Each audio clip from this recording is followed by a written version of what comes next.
بسم الله الرحمن الرحيم وصلى الله على سيدنا محمد وعلى آله وصحبه أجمعين. السلام عليكم ورحمة الله وبركاته. وعليكم السلام.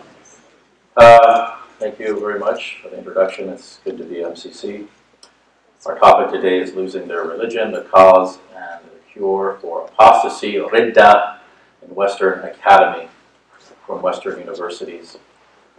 My presentation is going to be very direct, it's very honest.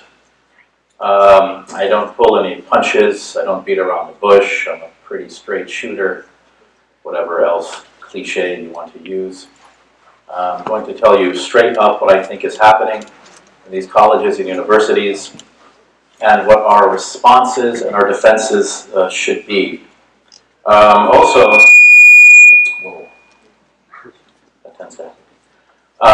would say that if you're 13 or younger, this lecture may not be appropriate for you. This doesn't work. We have to go through the obligatory microphone problem. The lecture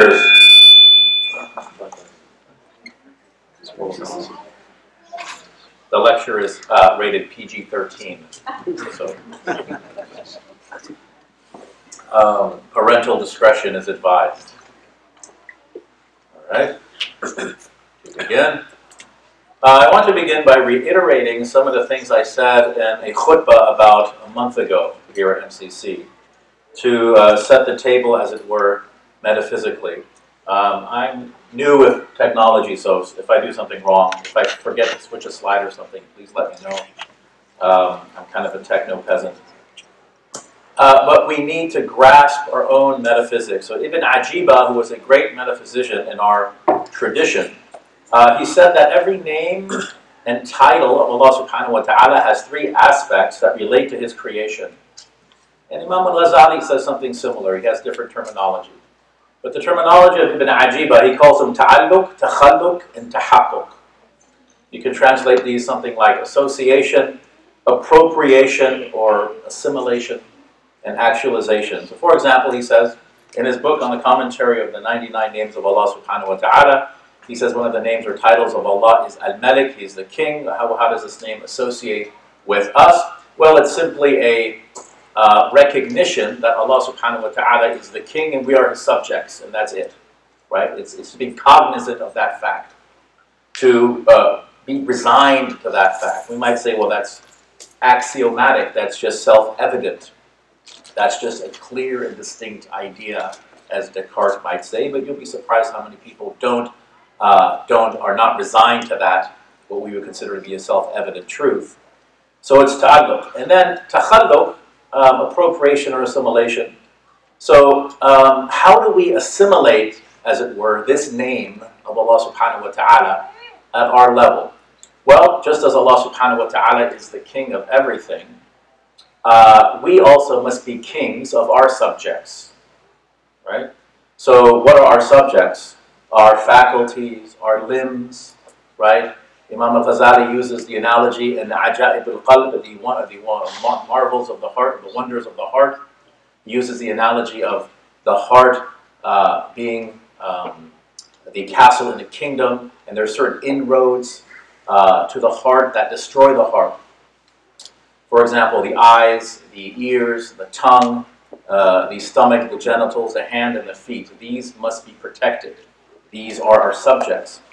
And then tahaqquq is actually to master the self, right? And to truly actualize being the king of our subjects. So this is the end or the purpose or the telos of the human being on this earth, is to mirror the divine names and attributes according to our metaphysicians. Takhallaqu bi akhlaqillah. There's a tradition, there's weakness in it, but true in its meaning.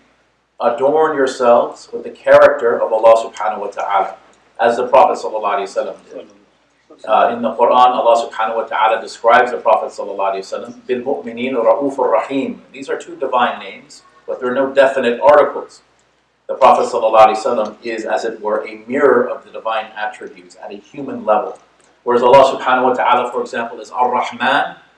He is the infinitely merciful, the indiscriminately compassionate, the all-loving in an absolute sense. We should be people of rahmah. We cannot be ar-Rahman, but we are people of rahmah, right? We mirror this divine attribute because this is an attribute of Allah subhanahu wa ta'ala. So this is true in all Abrahamic religions, whether it's, talking about Ghazali in Islam, or Aquinas in Catholicism, or Maimonides in Judaism. This is called a teleological metaphysic, an end or goal-oriented metaphysic. Now, our metaphysicians identified 4 causes of the creation of the human being. There are 4 causes of the creation of the human being. The efficient cause, which is the direct force of production, and that is Allah subhanahu wa ta'ala. He is al-fa'il, as Imam al-Ghazali calls him. He is a totally free agent. He has absolute volition within his nature to do what he wants. In Arabic, this is called al-illatul fa'iliyah, the efficient cause. Then you have the material cause, which is the stuff or the material from which something is produced. Right? So Aquinas calls this prime matter, materia prima. What is the stuff from which creation is produced? Well, it's nothing. According to the Abrahamic theological positions, creation is ex nihilo. It is from nothing. So there is no material cause of creation. In the Quran, قَالَ كَذَلِكَ قَالَ رَبُّكَ هُوَ عَلَيَّ هَيِّنٌ وَقَدْ خَلَقْتُكَ مِنْ قَبْلُ وَلَمْ تَكُ شَيْئًا. Right? That the angel tells Zakaria alayhi salam that this is easy for Allah subhanahu wa ta'ala. He created you before when you were nothing. You were not one thing. How do I take this out? Okay. So modern science, or Newtonian physics, stops here. They only recognize efficient and material causes. So everything is just matter in motion. It is a purely mechanistic or materialistic conception of existence. But our scholars, they continue and they recognize a third cause, which is called formal cause. And this deals with the essence of that which is produced. What is it essentially? Right? It's mahia in Arabic. It's quiddity. It's whatness, right? So, for example, if we use the analogy of Aristotle uses the analogy of a statue. Let's use the analogy of a statue. The efficient cause of a statue is the sculptor, the efficient cause, the force of production, or you can say sculpting. What is the material cause of the statue? Well, marble, let's say, as opposed to wood. What would be the formal cause of the statue? What is it? What is it essentially? Well, it's the figure of a human being, for example. It's the apotheosis of George Washington, which is a statue in Washington, D.C. So what is the formal cause of the human being according to our metaphysicians? It is the Khalifa, the viceroy, the representative of Allah subhanahu wa ta'ala in the earth. Now, modern philosophers tend to be nominalistic. You see that term up there? Nominalism. In other words, they deny universals. They deny essential natures. They deny human nature. So there's no fitrah to tap into, according to them. There's no innate disposition. There is no a priori knowledge. In other words, there's no knowledge without experience. And experience, according to them, is solely through the senses. This is also called empiricism. That nothing else informs the intellect other than the senses. When you have experience, and you have memory. So there's nothing innate within us, right? So like John Locke, he called our minds a tabula rasa, a clean slate, nothing innate, right? And this is in contrast to someone like Plato, who's a realist, who said that we're actually born with all of the knowledge of the forms or the essences of things within us, and we have to use dialectic to draw those meanings out. And those meanings are true. They're real. We'll talk more about this idea of dialectic, inshallah. But the position of the nominalist is that there is no axiomatic, no self-evident, no irresistible truths to recognize. So one of the names of the Quran is Ad-Dhikr. It is a reminder. What does that imply? when we are reminded of truths in the Quran, we find them irresistible and we embrace them because they tap into our fitrah, our human nature. They are irresistible. Unless the fitrah has been damaged, and there's difference of opinion about this, but some of the ulama say that our human nature can actually be changed and damaged through socialization, right? So ta'muruna bil ma'ruf, they call to that which is ma'ruf, and ma'ruf literally means that which is known, right? It's a passive participle. Arafa, ya'rifu, means to recognize, recognition. You recognize something you already knew. The Quran is a dhikr, right? These are axiomatic, self-evident truths. Like Thomas Jefferson, he says, the preamble to the Declaration of Independence, he says that we hold these truths to be self-evident, that all men are created equal, and they are endowed by their Creator with certain inalienable rights, namely life, liberty, and the pursuit of happiness. So according to Thomas Jefferson, when the human intellect comes into contact with these ideas, equality of humanity, life, liberty, like freedom, the pursuit of happiness, they are irresistible. As long as a person's fitrah has not been damaged, they will immediately gravitate and embrace these ideas. Okay. However, nominalists, they reject human nature, right? And this leads to a denial then of objective morality. So everything then is subjective. Everything becomes a social construct, right? Morality, they say, then what else did we get wrong, right? So the very foundations, that which is axiomatic, have been shaken. Everything is questioned. So this has further led to a neutering or distrust of human intellect itself, a neutering of human reason. So then reason cannot be trusted. So then finally, the logical conclusion is a philosophy known as voluntarism, a philosophy which gives primacy to the will over the intellect, or as Nietzsche said, the will to power. Right? The will, from our perspective, should never exceed the jurisdiction of the intellect. The purpose of the intellect, the aql, is to keep the will, the desire, in check. Even the word aql in Arabic, the etymological meaning, aqala yaqilu, is to limit or hobble something. Remember the famous hadith of the Bedouin who came into the masjid, his camel was outside running around. The Prophet ﷺ, he said, whose camel is this? And the Bedouin said, that's my camel. Atawakkalu ala Allah. I've trusted Allah subhanahu wa ta'ala. He said, i'qilha wa fatawakkal ala Allah. Hobble her first. Tie her down. I'qil. Right? The word aql is related to this. The aql is supposed to keep our will in check. But if you don't trust the intellect, then the will runs crazy. Like a camel that bolts away from you. So, Stoic philosophers would also say that the purpose of the intellect is to keep the emotions in check as well. People who are highly emotive tend to be less rational. So then the principle becomes, do what you want, not what is right, because we can't know what is right. We can't trust the intellect. So the worship of the nafs. This is inevitable. Worship of the hawa, of desires, of appetites, of the will. You see, the Quran wants us to think about things. There's a type of sentence in the Quran called the jumla istifhamiyya, right? An interrogative sentence, which is a type of jumla insha'iyya, affective sentence according to the nomenclature of English grammar. This is when Allah subhanahu wa ta'ala will ask us a question, because we're supposed to think about the answer. أَفَلَا يَنْظُرُونَ إِلَى الْإِبِلِ كَيْفَ خُلِقَتْ. Do they not look at the camels, how they're created? فَأَيْنَ تَذْهَبُونَ. In another ayah, where are you going? Look at your life. Where do you think you're going? Stop and do a self-audit. أَرَأَيْتَ مَنِ اتَّخَذَ إِلَهَهُ هَوَاهُ.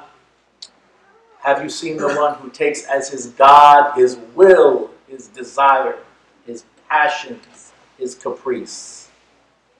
This is the most common type of idolatry. Worship of the self. Egolatry. Selfism. We'll talk more about this inshallah. The intellect is neutered. The will takes primacy. So this happens when you deny a formal cause. There's no essential nature. We affirm a formal cause, the quiddity, the mahiyya. What is it? And then there's the final cause. Al-illatul gha'iyya. Why is it? Why is it? Its purpose, its telos. Right? So if we go back to the analogy of the statue, what is the final cause of that statue? It is to adorn a museum. The Smithsonian, in this case, if we're talking again about the apophasis of George Washington. So the purpose of the creation of the insan, in other words, our final cause, is given in the Quran itself. Al-Dhariyat, Surah 51, Ayah 56.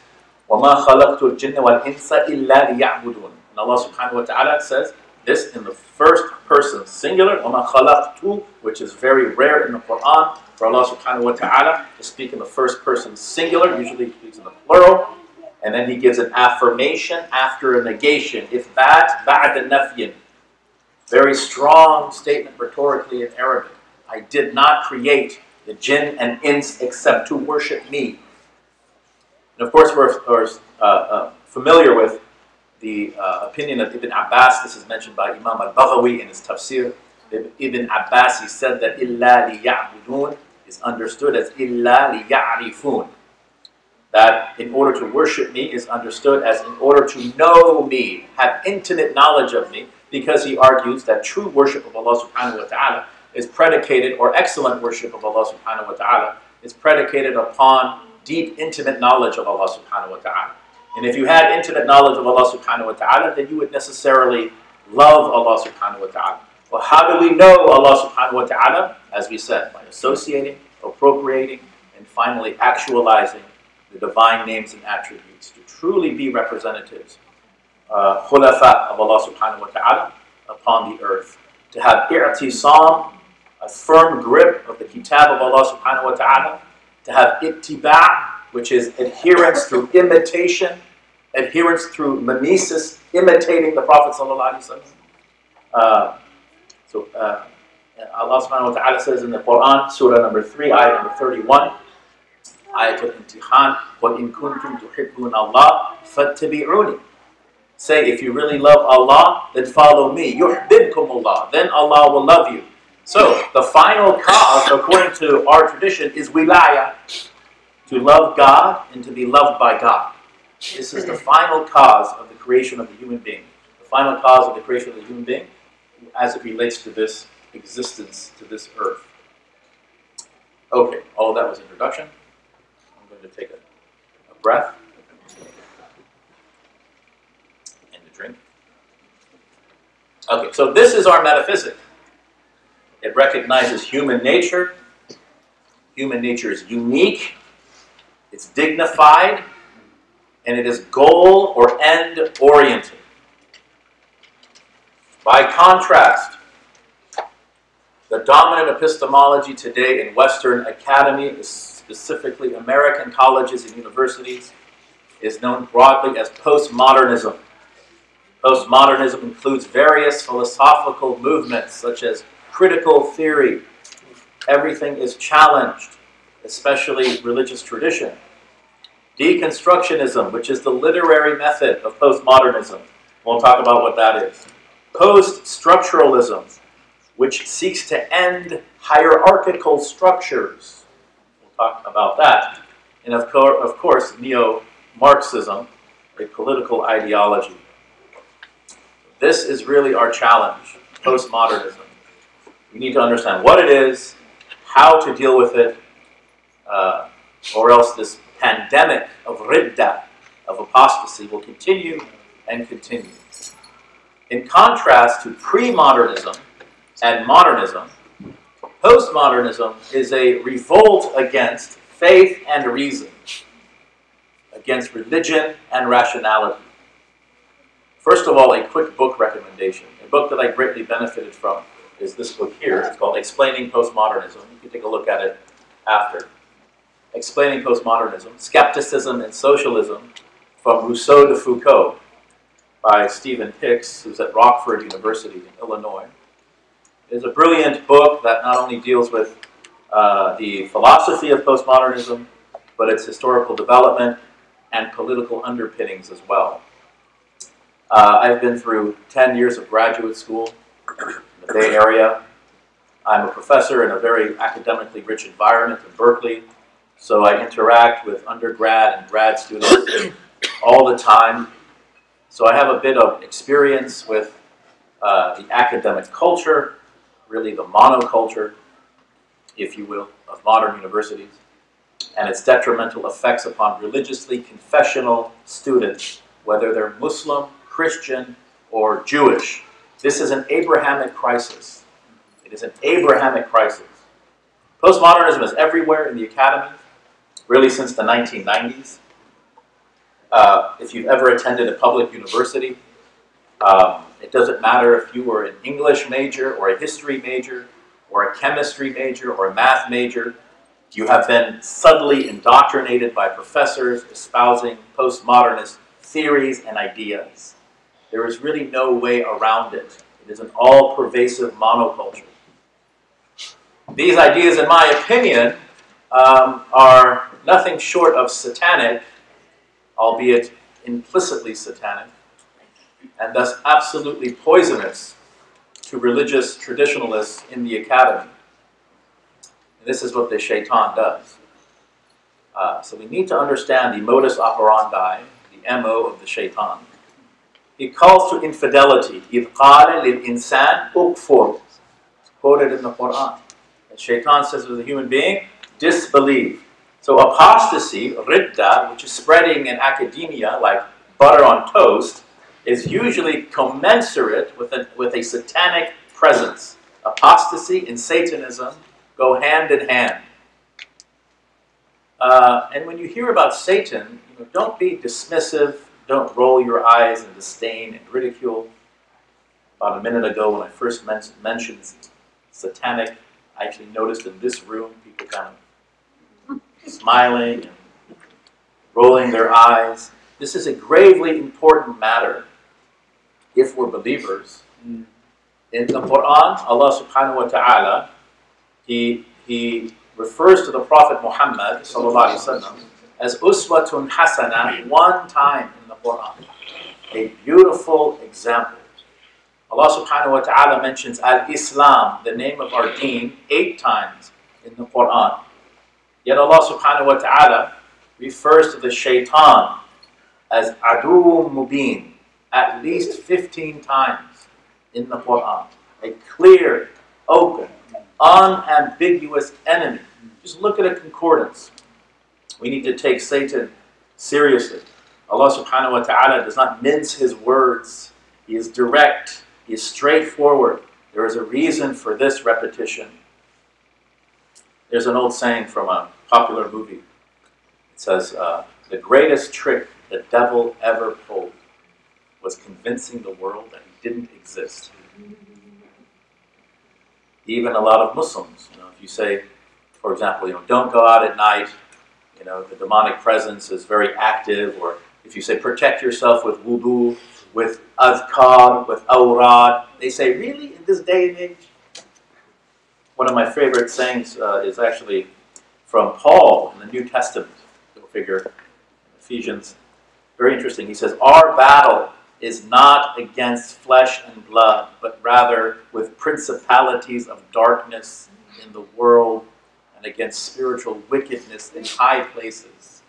End quote. I agree. Ours is a spiritual battle against dark forces. So we need to be spiritually powerful and intellectually formidable. Now, explicit Satanism, in theory and practice, is very much alive in the world today, whether in the form of Crowleyan black magic, which is called Goetia, which is literally conjuring of demons, also known as thelema. Thelema in Greek means will, W-I-L-L, right? Because their credo is do what you will. Again, intimating the primacy of the will over the intellect. You also have something called Laveyan Satanism, also known as selfism or egolatry. I referred to that earlier, also known as the Church of Satan, which is essentially taking your hawasha, referred to as being Dionysian, right? In contrast to being Apollonian. Being Apollonian after Apollo means to give reason primacy. Reason is your guide. But to be Dionysian means to let your desires be your guide. After the Greek god Dionysus, the son of Zeus, who was born from his father's thigh near his crotch, thus he's the god of wine, entertainment, pleasure, frivolity, self-indulgence, right? So freedom from religious law and absolute self-determinism are the dual principles of Satanists. Freedom from religious law and absolute self-determinism. This idea, I don't need God and I can do whatever I want. Or as Elsa sang in the popular Disney movie, Frozen, no right, no wrong, no rules for me. I'm free. So if Satan is our enemy and we wish to do battle against him, then we need to know our enemy, his ways, his mentality, his philosophy, his tools, his minions. How can you make spiritual warfare against an enemy if you're ignorant of that enemy? Know your enemy.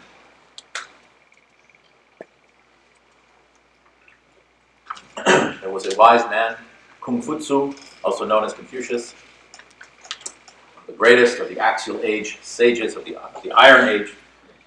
He said, and I love this quote from him, tradition civilizes us, education perfects us. There's incredible profundity in that statement. In other words, we must look to our past, our golden age, and determine which principles and virtues led to such human flourishing, to capture the zeitgeist of that age. And this is not to, foolishly romanticize the past. That's not the goal here. There are certainly aspects of pre-modernism that we want to avoid. No, we're talking about virtues that led to intellectual and moral flourishing. We're not talking about cultural or political aspects. We need to identify those virtues, and then every single device of education should be utilized to inculcate those virtues within our children in the present age. So our pedagogical methods must rely on tried and tested tradition. The word pedagogy in Greek comes from pais, meaning child, and ago, which means to lead a child, right? We say tarbiyah in Arabic. Rabba, yurabbi means to guide someone in stages, right? Allah subhanahu wa ta'ala is Rabbul Alameen. He's the one that takes care of us in stages. Your parents are a type of arba, a type of Lord's lowercase l. Kama rabbayani saghira, right? That's what we say. The dua that Allah subhanahu wa ta'ala taught us in the Quran, have mercy on me, have mercy on them. Irhamhuma kama rabbayani saghira, as they raised me up in childhood. So tarbiyah is very important. This is why Hadith al-Rahmah, which I have here on the slide in English, the Hadith of compassion from Musnad Ahmad, is the first hadith that Muslim children learn according to traditional Islamic curriculum. Rahmah is the greatest virtue. Ar-Rahimuna yarhamuhum ar-Rahman, irhamu man fil ard, yarhamukum man fis sama. Kama qala alayhi salatu wa salam. Underline the word compassion. The most compassionate shows compassion to those who show compassion. Show compassion to those on earth, and the one in heaven will show you compassion. Compassion, compassion, compassion, compassion, compassion. This was chosen by our ulama because they want to drill into the mind of the child that compassion is indeed the greatest virtue. So the ulama, they looked back at the Prophet ﷺ, who was a paragon of virtue, who said, Ana Nabiyur Rahma, I am the Prophet of mercy. Ana Rahmatun Muhda, I am a gifted mercy. They look back at the Quran, وَمَا أَرْسَلْنَاكَ إِلَّا رَحْمَةٍ لِلْعَالَمِينَ فَبِمَا رَحْمَةٍ مِّنَ اللَّهِ لِنْتَ لَهُمْ, these ayat. However, in contrast to this Confucian deliberate tradition, as it is called, deliberate tradition,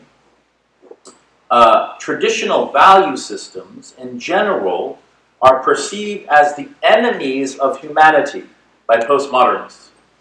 Traditional value systems are inherently oppressive, they claim, because they are hierarchical and patriarchal. So we have to get into these terms. These are the buzzwords. right? You have to understand the nomenclature of the postmodernists. They love these two words, especially the latter one. I imagine postmodernists rewording that profound Confucian aphorism to say, tradition oppresses us, and education should politicize us. Because postmodernism and politics are inextricable, cannot be separated. I'll come back to this idea. This postmodern revolt against tradition has now actually infected our popular films.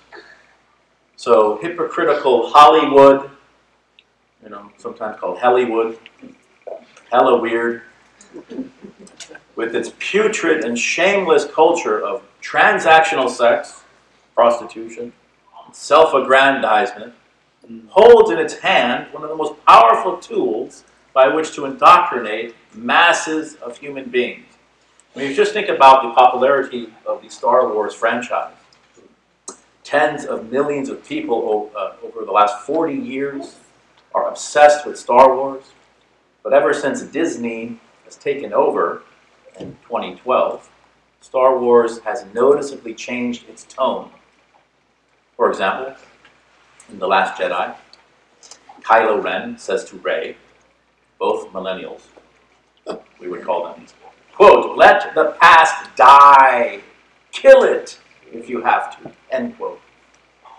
That is quintessentially postmodernism. Now, when I say that postmodernism is poisonous to religious traditionalism in colleges and universities, again, I'm referring to Judeo-Christian Islamic tradition, the Abrahamic faith tradition. Okay. Abraham is pronounced Avraham in Hebrew. It literally means father of many nations, right? Ab, alif, ba, abun means father. The word for father in Greek and Latin is pater. Abraham is the patriarch of our religion. Millata abikum Ibrahim. Right? It is the tradition of your patriarch, your father, Abraham. Isa alayhi salam is quoted to have said in the New Testament in Greek, "Etekna tu Abraham ete, ta erga tu Abraham apoyete an." He says to the Pharisees, if you were truly Abraham's children, you would do the works of Abraham. So when you hear postmodernist professors of the social sciences rage against the oppression, tyranny, and eventual overthrow of the patriarchy, the rule of the father, now you know who they're talking about. It's Abraham, Ibrahim alayhi salam, who is called the friend of God in the Tanakh, the Hebrew Bible, in the New Testament, and in the Quran. Aleister Crowley, who's the famous Satanist, he said this in the early 20th century, he said, we are moving away from the age of the patriarch and into the age of Horus, as he called it, the age of the child. Horus is the son of Osiris and Isis, the age of rebellion, irresponsibility, and hedonistic self-indulgence, an age of antalid al-amatu rabbataha, when the girl will give birth to her master, the age of extended adolescence, the age of the phenomenon of the 40-year-old man-child or woman-child, what's known technically as paraphilic infantilism. Check this out. There's actually an entire subculture of adults who choose to live as children. This is also called age play. The most famous example, a 52-year-old man recently in Canada with 7 kids decided to leave his wife and children to live as a 6-year-old girl. He has pigtails, he wears dresses, right?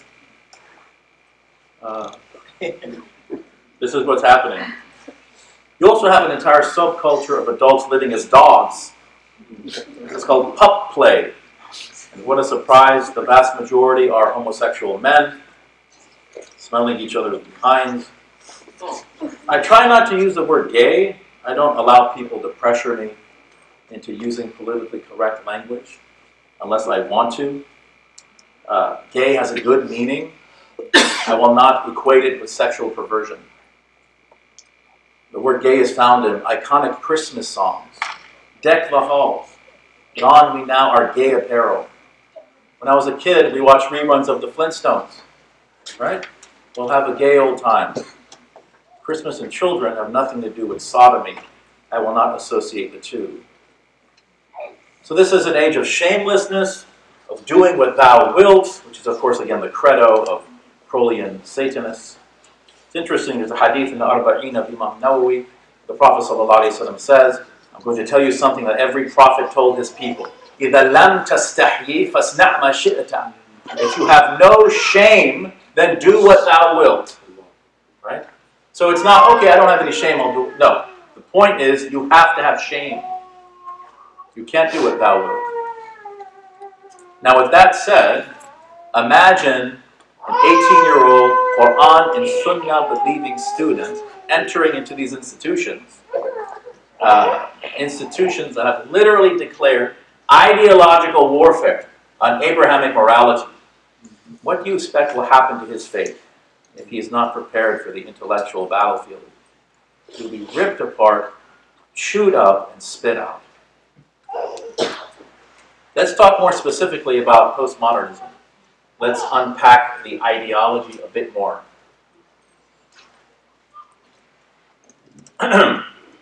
Now, chances are you've come across names like Michele Foucault, Jacques Derrida, Jean-Francois Lyotard, Stanley Fish, Richard Rorty, Frank Lantricchia, Andrea Dworkin.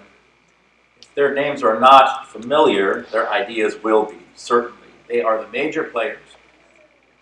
Point number one about postmodernism. Postmodernism rejects ultimate or absolute truth. There is no ultimate or absolute truth, they say. You have to find your own subjective truths, plural, with a lowercase t. Live your truth, as Oprah says. There is no true self in God's image to be actualized by disciplining your desires. As I mentioned earlier, takhalluk and tahaqquk. You must invent your true self. Self-invention. By engaging your desires. I saw another movie about a month ago called Avengers. It was a commercial before the movie that caught my eye. It's a 30-second commercial. You have this young woman, millennial. She has a t-shirt with a rainbow on it, a homosexual advocate. And these are direct quotes. She says, look, here's the thing about Diet Coke. It's delicious. It makes me feel good. Life is short. Just do you. They love that. Just do you. Whatever it is. Diet Coke. Because I can. Beautiful. Again, quintessential postmodernism. Right before the movie. Well, I couldn't even enjoy the movie. Just do me? Okay, what if I like to torture animals? Just do me? Ajib and gharib. Postmodernist philosophy here is actually self-contradictory. To say that there is no absolute truth is to make a statement that is absolutely true. In other words, they're saying the only absolute truth is that there is no absolute truth. Postmodernists tend to be radically skeptical about everything, right, except their own skepticism. However, contradictions don't seem to bother them because the intellect has been devalued. Point number two, postmodernism denies objective morality. As we said, you have this strain of nominalism where formal and final causes are rejected. Morality is totally fluid, they say, and relative. Now, the asas, the foundation of the Abrahamic tradition, is love of God and love of your fellow human being. And that is absolutely fundamental. If you read the New Testament, if you read rabbinical writings, talk to a rabbi, talk to a pastor, Imam al-Razi, he defined Islam. He said, al-ibadatu lil-khaliq wa rahmatu lil-khalq. He said Islam is the worship of the Creator and showing compassion towards the creation. However, as Abrahamic believers, this is a very important point. We don't conflate acceptance with love necessarily. We don't conflate acceptance with love. In other words, we can love people and simultaneously consider some of their behavior as morally reprehensible. Postmodernists tend to conflate love with acceptance, so this idea that if you really loved your transgender cousin, you would accept him totally for who he or she or she is. Z-E, an actual pronoun, one of the many pronouns that people in the academy have fabricated that are now, at least in Canada, have proposed laws to compel people to use. Now this leads to another contradiction in postmodernist philosophy. Postmodernists are highly intolerant of intolerance. It is as if they say, respect everyone, you idiot. I remember, just do you, that's called virtue signaling, right? That sounds like the right thing to say, but they don't actually practice it. What they mean is, just do you, as long as you agree with me, and if you don't, then you're a bigot. You need to change your beliefs. I was a tutor at the GTU for a while, tutoring a Christian sister in Hebrew, kind of strange, Muslim guy tutoring a Christian student in Hebrew. Anyway, she saw me a few months after our tutoring sessions from a distance, and she said, "Adi," she wanted to give me a hug. And I said, "No, I don't hug." She said, "What?" I said, "I don't hug women." And I had to explain it to her. She said, "Really?" She put out her hand and wanted to shake my hand. So I don't shake hands. So she said, "I'm so offended." She was serious. "I'm so offended. You won't shake my hand because I'm a woman?" So I turned the tables on her, right? I played the victim, right? And I told her I was doing this. I said, "What? You're offended? I'm an oppressed minority in America. I have brown skin, I'm a Muslim. And my religious beliefs offend you? I'm offended you're offended." She said, "Oh my God. You're so right." I said, "I'm just kidding."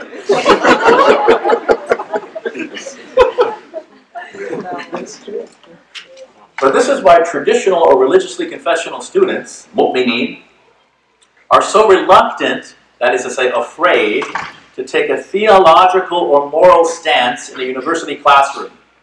To say, for example, that pantheism or incarnationalism is incorrect theology, or to say that homosexuality is sexually perverse, is to invite upon oneself a hailstorm of ad hominem epithets, such as arrogant, ignorant, antiquated, dogmatic, homophobic, transphobic, bigoted traditionalists. Postmodernists are dogmatically opposed to dogma. Point number 3. Postmodernist literature is often convoluted, incoherent, and condescending. It is form way over substance. Its pseudo-profundity is often perceived by young believers in college as just too deep and insightful for me to understand. They think to themselves, I must be an idiot. I just don't get it. Right? It's kind of like modern art. I don't know if you've ever been to a museum of modern art. My daughter took a class, she took a college class, and so we took a field trip to the MoMA in San Francisco, the Museum of Modern Art. We were there for about 15 minutes. We scratched our heads and left. So there is this, wallahi, there is this portrait. It was completely blank, and it's called The Mirror.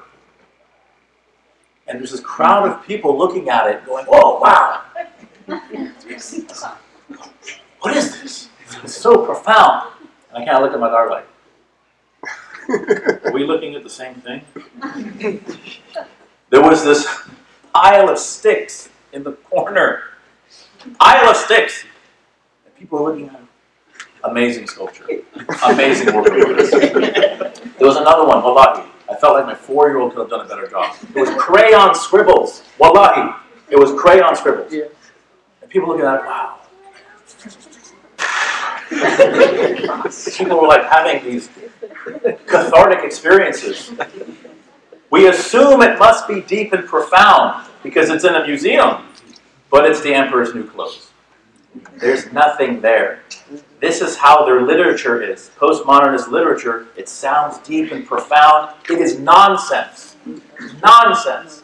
They actually give an award, an annual reward, to who can write the most incoherent text. And this professor at UC Berkeley, this feminist professor, she keeps winning the award. It's just this kind of speak they have amongst each other. They purposely write incoherently to impress each other. It's nonsense. Anyway, these believers, because of this, they feel a strong sense of inadequacy and embarrassment for both their inability to grasp the convoluted literature and for their, quote, simple belief in God, morality, right and wrong, and after. They're actually scared to say, I believe in this, I think this is right, I think that's wrong. They're ridiculed, right? For many of these young believers, there are only two viable options. I call it selling out or checking out. In other words, attempt to change the very face of the religion in order to mitigate the hurt feelings of certain individuals who are offended by the morality in religious texts, or to leave the religion altogether because they just don't want to deal with it. So the sellout says, yes, I'm Muslim, but I don't believe in this or that verse in the Quran or this or that hadith. The checkout says, Muslim? No, not anymore. I used to be. But now I'm enlightened. The most infamous of the postmodern philosophers was a Frenchman, one Michele Foucault. Died in 1984, but continues to be an absolute rock star in universities all around the world. He famously said, quote, "It is meaningless to speak in the name of or against reason, truth, or knowledge. It is meaningless to speak of or against reason, truth, or knowledge." And he was a product of the trend, what's known as a continental philosophy in the history of Western philosophy. If you studied it, this is philosophy from the mainland of Europe that was prevalent in the 19th and 20th centuries. A philosophy that was becoming less and less confident in truth, reason, and objective reality. A philosophy that's represented by Immanuel Kant, right, the critique of pure reason, or Kierkegaard, we need to crucify reason. However, Kant and Kierkegaard both believed in God, they were Christians, but then you have the atheistic irrationalist Friedrich Nietzsche, who called the human intellect, quote, pitiful, and that emotion, drive, ambition, will, and desire should be our guides. Foucault is even more radical.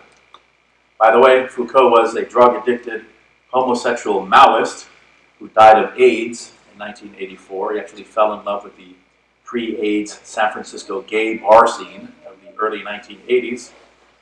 Foucault also had a profound effect on the Muslim majority world as well. He was a professor of psychology at the University of Tunis from 1966 to 1968. Right? Truth, reason, and knowledge. Aql or mantiq, haqq, and ilm are meaningless, he says. Noam Chomsky, it's interesting. He actually says, Noam Chomsky, you know Chomsky, he's a professor of linguistics at MIT. He says that postmodernism is even more, quote, grotesque in the Muslim world than in the Western world. Right? He says he goes to universities in the Middle East all the time, and he's always called naive because he speaks about truth and objective history. They say that's old-fashioned.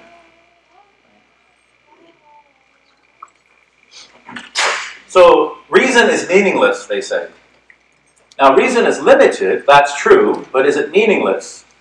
Can we really not know anything? So how many times do we find in the Quran phrases like أَفَلَا تَعْقِلُونَ لَعَلَّكُمْ تَعْقِلُونَ إِن كُنْتُمْ تَعْقِلُونَ? We must place some confidence in the intellect, in reason, The Muslim theologians like Ibn Taymiyyah, he said that aql and naql, reason and revelation, are not in conflict, but that the proper use of the former will lead to the recognition of the latter because they come from the same source. They're both from Allah subhanahu wa ta'ala. Imam al-Ghazali says in his Qistas al-Mustaqim that the Quran itself appeals to logic through syllogistic arguments long before Hellenistic influences upon Muslim theological discourse. The prophets in the Quran use logic and reason to appeal to their respective communities because logic and reason have efficacy.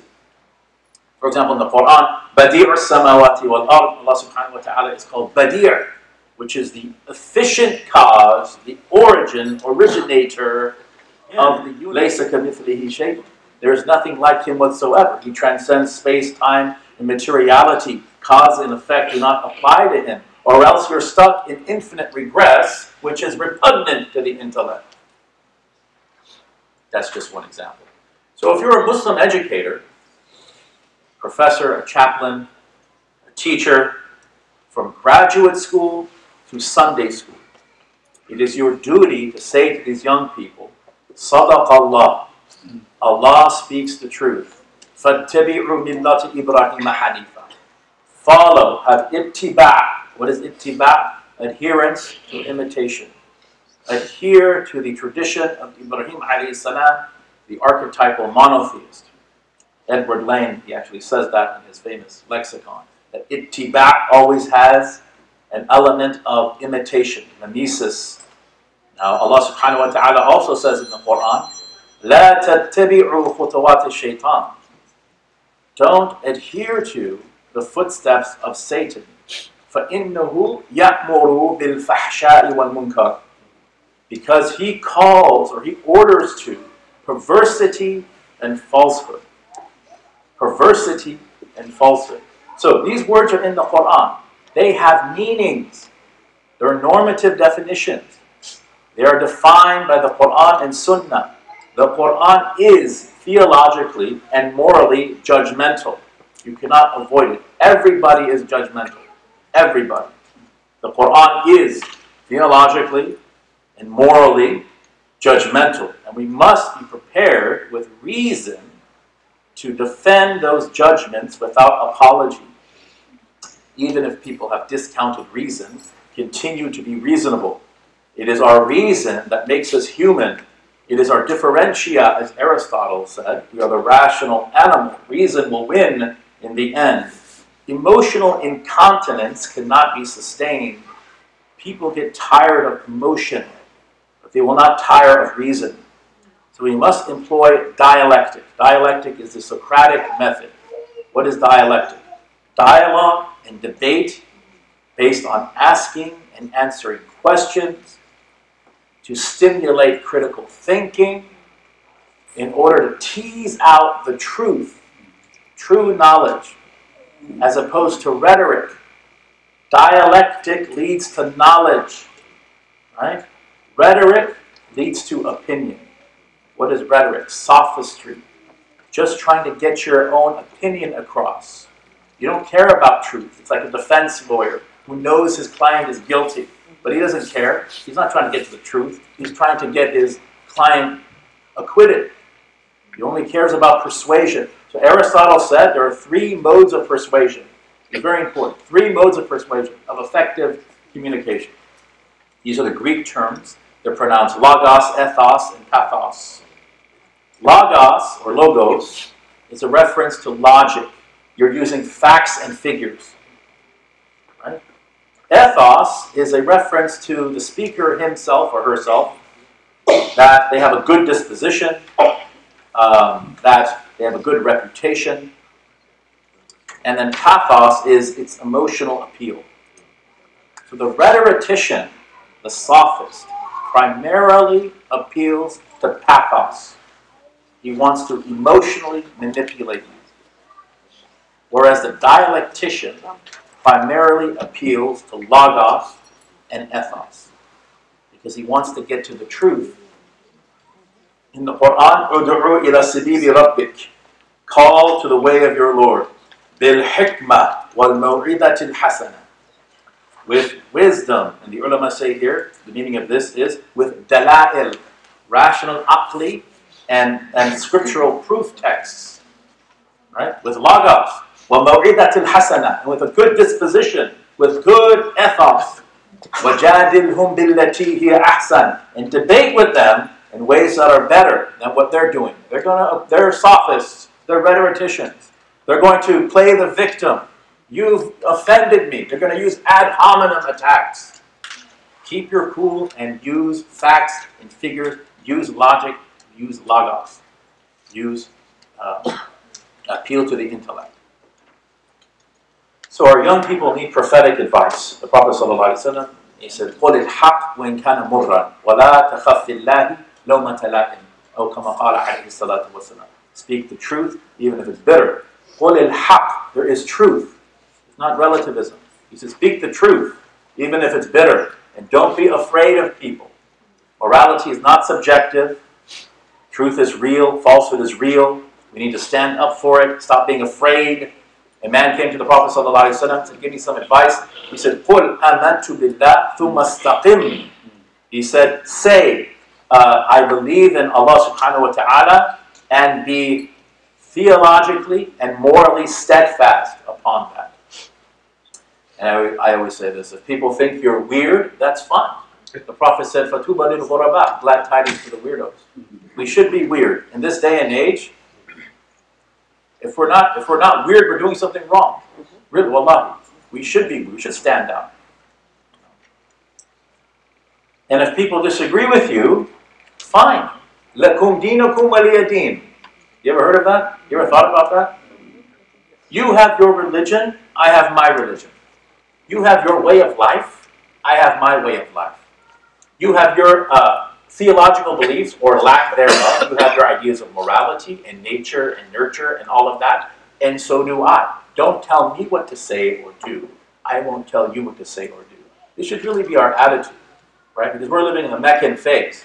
It was revealed in Mecca, فَمَنْ شَاءَ فَلْيُؤْمِنْ وَمَنْ شَاءَ فَلْيَكْفُرْ. Whoever wants to believe, let him believe. Whoever wants to disbelieve, let him disbelieve. You will hear أَذًا كَثِيرًا, Allah subhanahu wa ta'ala says in the Quran. You will hear a lot of annoying discourse that's going to grieve you, right? وَإِن تَصْبِرُوا وَتَتَّقُوا فَإِنَّ ذَلِكَ مِنْ عَزْمِ الْأُمُورِ. But if you are patient and you guard against evil, that's going to be the determining factor. That's what's going to count. Be patient and guard against evil. Don't be a sellout. Life is supposed to be a bit difficult. The dunya is supposed to be difficult. Dunya means the low adna, the low world. The lowest world. That's what happens here. The Prophet ﷺ, he said that Surat Hud wa akhawatuha turned my shayyabatni. He said that these group of surahs, they turned my hair gray because the tanzil was so strong upon him. And then he singled out one ayah in particular, ayah 112 of Surat Hud, فَاسْتَقِمْ كَمَا أُمِرْتَ. Be upright as you have been commanded. He found that difficult, sallallahu alayhi wa sallam. Physically, it's difficult. But we have to go through it. Life is short. Don't sell out. Right? Don't check out. Okay. Now, the literary method of postmodernists is called Deconstructionism. According to Deconstructionism, no one interpretation of a text, such as a religious text, i.e. the Quran, should be privileged over other readings. They love this word privilege. Social sciences aside, even the hard sciences like physics, biology, they're feeling the pressure of postmodernist thinkers. There's a French feminist philosopher. When I say feminist, I'm talking about third wave feminism. I'm not talking about first wave where there's equal rights. We have no problem there. Second wave, there's a revolt against gender roles, a little problematic. Third wave is about body autonomy and taking down the patriarchy and replacing it with a matriarchy. What does that mean? The right to abort babies and taking down men and ruling them. This is the essence of third wave feminism. There's a French third wave feminist philosopher named Ira Gary. She said, get this, you can't make this stuff up, folks. The equation E equals MC squared is sexist. I'm going to let that marinate for a minute.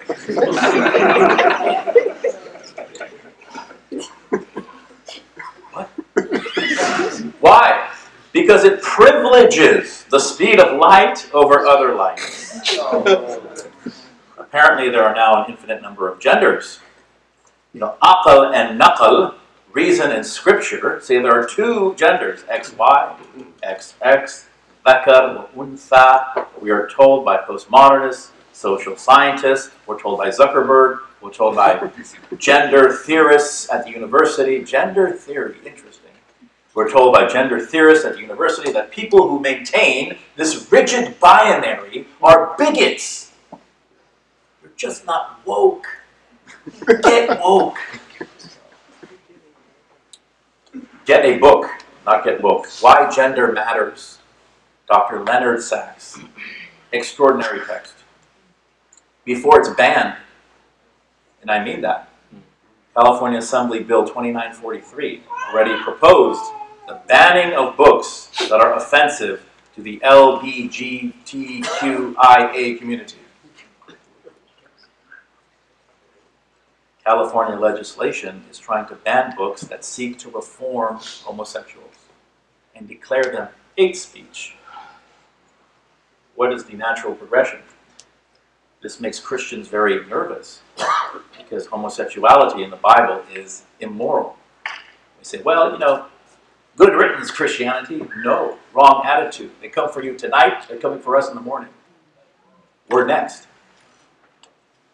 A great American Muslim scholar once said, Shaitan wants to change the immutables to mutable. Shaitan wants to change thawabit. What are thawabit? Thawabit are underlying principles, axiomatic, self-evident truths. He wants to change those into variables, mutaghayyarat. These things can change. He wants to lay to waste our underlying principles. There are classical laws of thought, such as the principle of identity, the principle of non-contradiction. So male is male and not male is not male. There are 3,500 biological differences between men and women. وَلَيْسَ الذَّكَرُ كَالْأُنْثَى. The Quran says the man, the male, is not like the female. There are gender roles rooted in biology. Rooted in biology. What I just said could get me expelled from a university classroom, by the way. There are gender roles rooted in biology, in khalq, our khalq. It is not purely a social construct or a feeling. There's an article in the Huffington Post, some people call it the Huffington Compost, where there's a picture of a man sitting on a park bench, looks like a man, with a blood stain in his crotch, holding a sign that says, men get periods too. Turns out, that is a biological woman, dressed up like a man. So the headline should be, woman gets period. Wow. If you're a man, putting on your grandmother's shoes doesn't make you an old woman, any more than barking like a dog makes you a dog. American slaves living in the antebellum South, the pre-Civil War South, had a suicide rate that high. People who were separated from their families, treated like animals, and utterly brutalized do not have a suicide rate the rate of some suburban transgender in 2018. Interesting. Clearly, gender identity syndrome, which is what it used to be called, now they call it gender dysphoria. Gender identity syndrome is a mental illness in adults. But now it is politically incorrect to say that. It is politically incorrect to say that. Something that will help people, you cannot say. There is a confirmed mental illness, according to the APA, called body integrity identity disorder. Body integrity identity disorder. This is when a person feels the need to amputate his or her healthy body parts. But when a 12-year-old girl feels like she's a boy and wants to amputate her breasts, she is called brave, courageous, and a hero. Be yourself. Do you. Just go get it. Right? Get it. Amazing.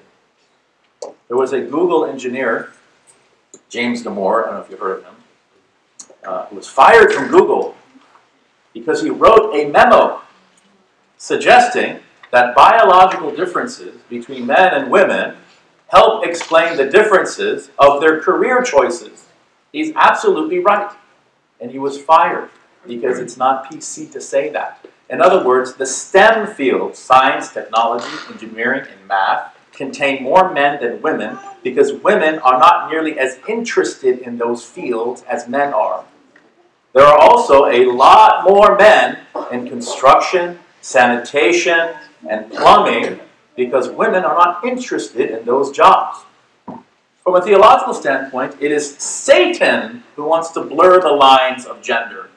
This is why Baphomet, which is the official symbol of the Church of Satan, is usually depicted as androgynous, clearly the body of a man with female breasts, because he shatters the gender binary. Baphomet is woke, apparently. There's a good hashtag for you. Hashtag Baphomet is woke. Now, I'm going to come back to deconstructionism, but I want to talk more about homosexuality. This is a big, big issue in the academy. This is the social issue. Homosexual advocates are making this into a civil rights issue. Now, as believers, when we engage, we should engage in dialectic. Because we should know that if we appeal to the Quran, it is then a logical fallacy. Someone who doesn't believe in the Quran is asking you, why don't you accept homosexuality as a lifestyle? And if you say, well, it's in the Quran, that's called an argument from unqualified authority, because they don't believe in that authority. You have to give secular arguments. You have to use dialectic. Okay? There's this conservative YouTuber. I don't agree with everything he says, obviously, but he has this interesting thing where he goes around interviewing people on the street. Usually they're millennials or in that age range. I hate to pick on them, but it's okay. My kids are almost at that age. They're not all the same, right? Okay. So he goes up to someone and he says, how do you feel about a man marrying another man? How do you feel about a man marrying another man? And this person says, yeah, why not? Two consenting adults. What's wrong with that? To each his own. Whatever floats your boat. Right? He says, okay, two consenting adults. That's right, of course. Okay, how do you feel about a man marrying his daughter that are both consenting adults? And they say, no, I don't agree. And then he says, what? Are you an incest phobe? That's all you have to do. Throw out the ad hominem. Are you an incest phobe? Oh, no? I guess it's, as long as they don't have kids. What? Are you denying my right to have children? No. And you can see them one by one. Okay, nothing wrong. There's nothing wrong with that. There's nothing wrong. As long as it's not hurting anyone. Right? The CDC. What is CDC? Center of Disease Control. According to them, homosexuals are 2% of the population, homosexual men, yet account for 78% of HIV cases. 2% account for 78% of HIV cases. 83% of syphilis. There's a group, Americans for Truth About Homosexuality, AFTA, that you can do some research on. More than 1 out of 10 homosexual men is incontinent. If you don't know what that means, look it up. I've read from 12% to 25% of homosexual men are incontinent. The Kinsey Institute published a study by Bell and Weinberg from 1978, finding that promiscuity among homosexual men is through the roof. Check this out. 28% of homosexual men have had sexual encounters with 1,000 or more partners. Multiple studies have shown that casual sex causes depression, anxiety, and mental illness. Now, 79% of that 28% said that more than half of their partners were complete strangers. So if you go to gay bars, gay movie theaters, gay dance clubs, they have these back rooms that actually cater to this type of thing. This is clearly a mental illness. Allah subhanahu wa ta'ala intimates that homosexual promiscuity is a mental illness in the Quran. La amruka. Allah subhanahu wa ta'ala says directly to the Prophet sallallahu alaihi wasallam, and this is the only time which Allah subhanahu wa ta'ala takes an oath by the life of the Prophet sallallahu alaihi wasallam. So this is a big oath. La amruka innahum lafi sakratihim ya'mahun. By your life, they are indeed in their wild intoxication, wandering blindly. Homosexuality is transforming the very fabric of society. It is destroying the traditional nuclear family. It spreads disease and a culture of irresponsibility. Several studies have shown that same-sex relationships do not last nearly as long as heterosexual relationships. So children end up suffering due to these highly dysfunctional relationships. Use the argument from nature, from natural selection. Put 1 million homosexual men on an island, give them the best technology, cutting-edge health care, in 100 years, everyone is dead. Nature selects. Now, a common argument, and this is coming from Muslim homosexual apologists, is that why would Allah create them like that? Right? Now, first of all, there's no scientific evidence whatsoever of a gay gene. So this whole idea of born this way, right, the Lady Gaga anthem, is a lie. One can certainly make the argument that homosexuality is the result of trauma suffered during the development of one's brain in early childhood. So something like divorce, rejection by a father or a mother, sexual molestation, being physically abused. Dr. Umar Johnson, who counsels African-American youth, he says, and he's a clinical psychologist for something like 20 years, to 95% of the black youth that come to him that identify as homosexual are victims of trauma in childhood. The other thing is, how would a gay gene even survive natural selection? Wouldn't nature weed it out eventually? It doesn't seem to be happening. It seems to be growing. Evolutionary biologist and anti-theist polemicist Richard Dawkins over at Oxford University, evolutionary biologist, he really doesn't have an answer. He doesn't know. He has some theories that I won't go into, but one of them, he says, is, well, maybe it's because maybe babies that feed from a bottle turn gay, and those who breastfeed are straight. This is according to Richard Dawkins. This is their main man. Interesting.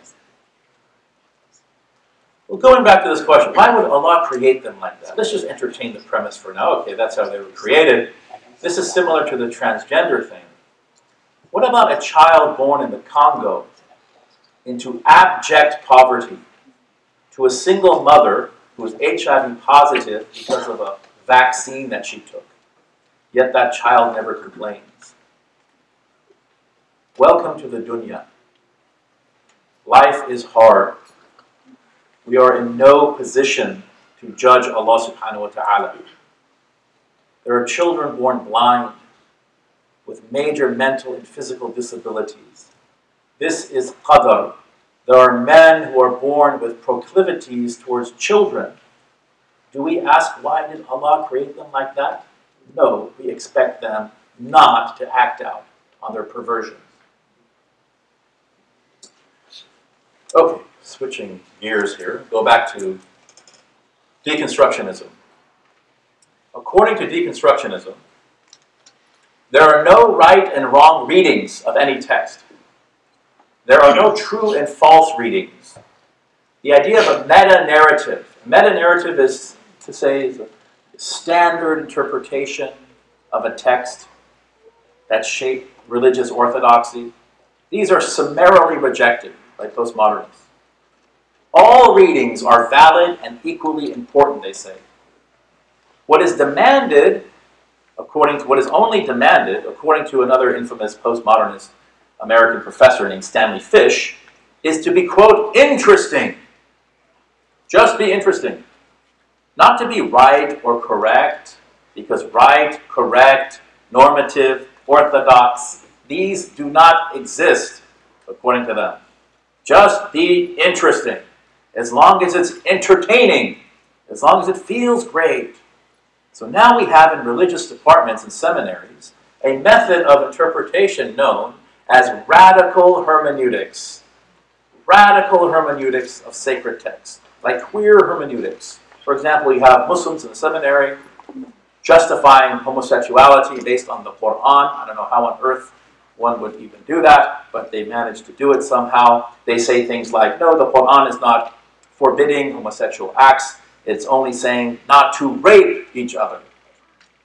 Which is interesting because in the Quranic narrative, Lut alayhi salam, he says to the men that are coming to seduce the other men, he says to them, take my daughters instead. And Ibn Kathir, Imam al-Tabari, they say the meaning of that is marry the women of my ummah instead of having relations with the men. That's the meaning of that. If the Quran is only denouncing their rape, then what is Lut alayhi salam actually saying? Rape my women, rape my daughters instead of the men? No, that's not what he's saying. But this is, as long as it's interesting, don't worry about contradictions. You can put it out there and get your master's degree and get a professorship, and you can travel around the country, and you can engage in this nonsensical academic speak but nobody understands except a few of your colleagues, and you can go back in the back room and drink and laugh about it later. Queer hermeneutics, transgender hermeneutics, third wave feminist hermeneutics, neo-Marxist hermeneutics. It is a... So the quest for truth, or the intended authorial meanings of a text, are abandoned, rather sacrificed upon the altar of self-interest and feelings. So things like grammar, logic, rhetoric, syntax, definitions, consistency, context, who cares? Scripture now bends to accommodate us, not us to accommodate it. Rather than interrogating our own positions in light of Scripture, we interrogate Scripture in light of our own positions. In short, Scripture can now mean whatever we want it to mean. The Prophet ﷺ, he said, there will come a time upon the people, لا يبقى من الإسلام إلا اسمه, that nothing will remain of Islam except its name. It's just a nomen, a name without a reality, no essence, no normative definition, totally subjective. This hadith indicates that there is indeed an orthodox normative definition of Islam. It's not defined by our feelings, it's defined by Allah and His Messenger. وَلَا يَبْقَى مِنَ الْقُرْآنِ إِلَّا رَسْمُهُ. Nothing will remain of the Quran except its script. It's just words on a page, deprived of their true meanings. A couple of hadith of our Master Muhammad sallallahu alayhi wa sallam. يكون في آخر الزمان دجالون كذابون يأتونكم من الأحاديث بما لم تسمعوا أنتم ولا آباؤكم.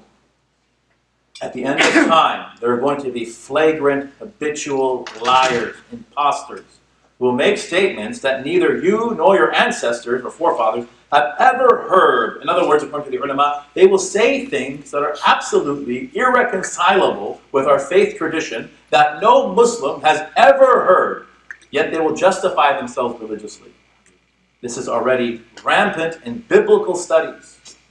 I have an MA in biblical studies. My former academic advisor, who is now the director of New Testament studies at the College of the Holy Cross, a Jesuit school on the East Coast.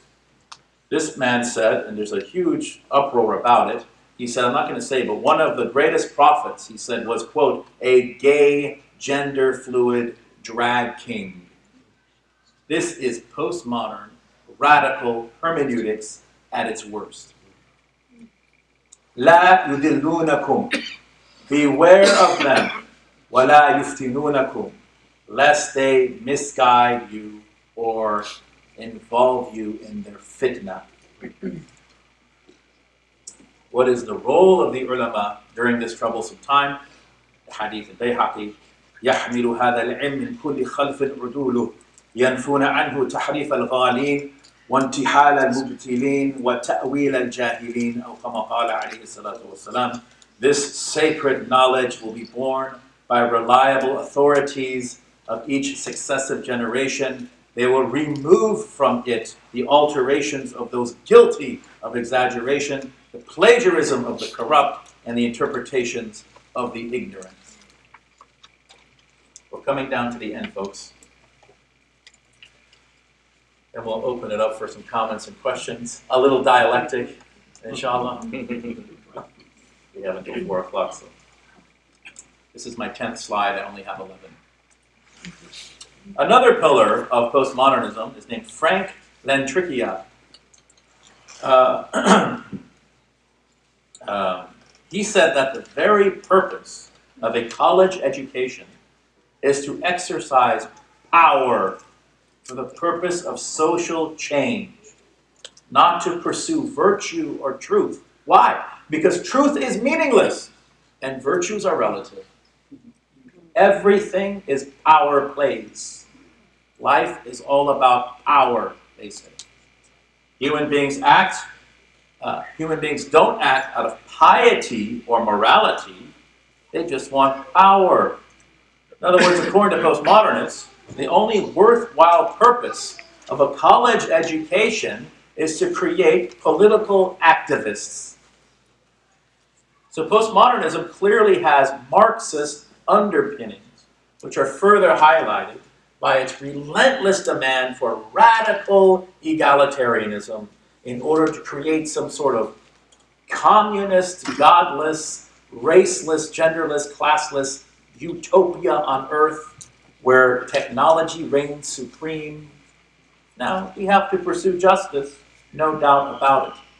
But infinite justice, spoiler alert, will never be recognized, will never be achieved, will never be actualized in the dunya. Never. That's the whole point of Yawm al-Qiyamah. Allah subhanahu wa ta'ala is al-adil. He is the absolutely just. It's only on that day will it will manifest. This doesn't mean that we shouldn't work towards justice on the earth. Of course we do. Imam al-Qurtubi said the basis of our sharia is adala, is justice. Of course. But this unnatural obsession for earthly justice, to the point where I go to an MSA at a university and the students aren't praying. They'd rather go protest than pray. What's going on? Very strange. And when I tell them we should pray, it takes priority, they look at me like I'm some sort of mullah. What is this mullah talking about? He's out of touch. He's an old man. I'm not as old as others. So they espouse the misguided proposition that inequality is always due to inequity. In other words, if another social group is doing better than your group, then you must be victims of their oppression. This is this type of explanatory monism. There are no other factors, they say. It's always oppression. Why are these ideas detrimental to believers? Because they completely eliminate gratitude, shukr. They foster this idea that everyone's out to get me and I'm a perpetual victim. There's no time to be grateful. Shukr and kufr are just juxtaposed in the Quran. They're antonyms. They're opposites. فَاذْكُرُونِي أَذْكُرْكُمْ وَاشْكُرُوا لِي وَلَا تَكْفُرُونَ. Remember me or have regard for me so that I might have regard for you. Be grateful to me and don't disbelieve. In other words, to be ungrateful is to disbelieve. In other words, the word kafir in Arabic means ingrate. They eliminate, this philosophy eliminates shukr. It eliminates humility, tawadur. This idea of if I'm not progressing in the dunya, maybe I'm doing something wrong. What have I done? No, you're a victim. They're out to get you. It eliminates introspection, muhasabah, a self-audit. Sit down for 5 minutes and think about, what am I doing? فَأَيْنَ تَذْهَبُونَ? Where am I going? What have I done? It eliminates personal responsibility. The Prophet ﷺ said, كُلُّكُمْ رَاعٍ وَكُلُّكُمْ مَسْئُولٌ عَنْ رَعِيَّتِهِ. Or كما قال عليه الصلاة والسلام. All of you are a shepherd, and all of you will be questioned. All of you are responsible for your flock.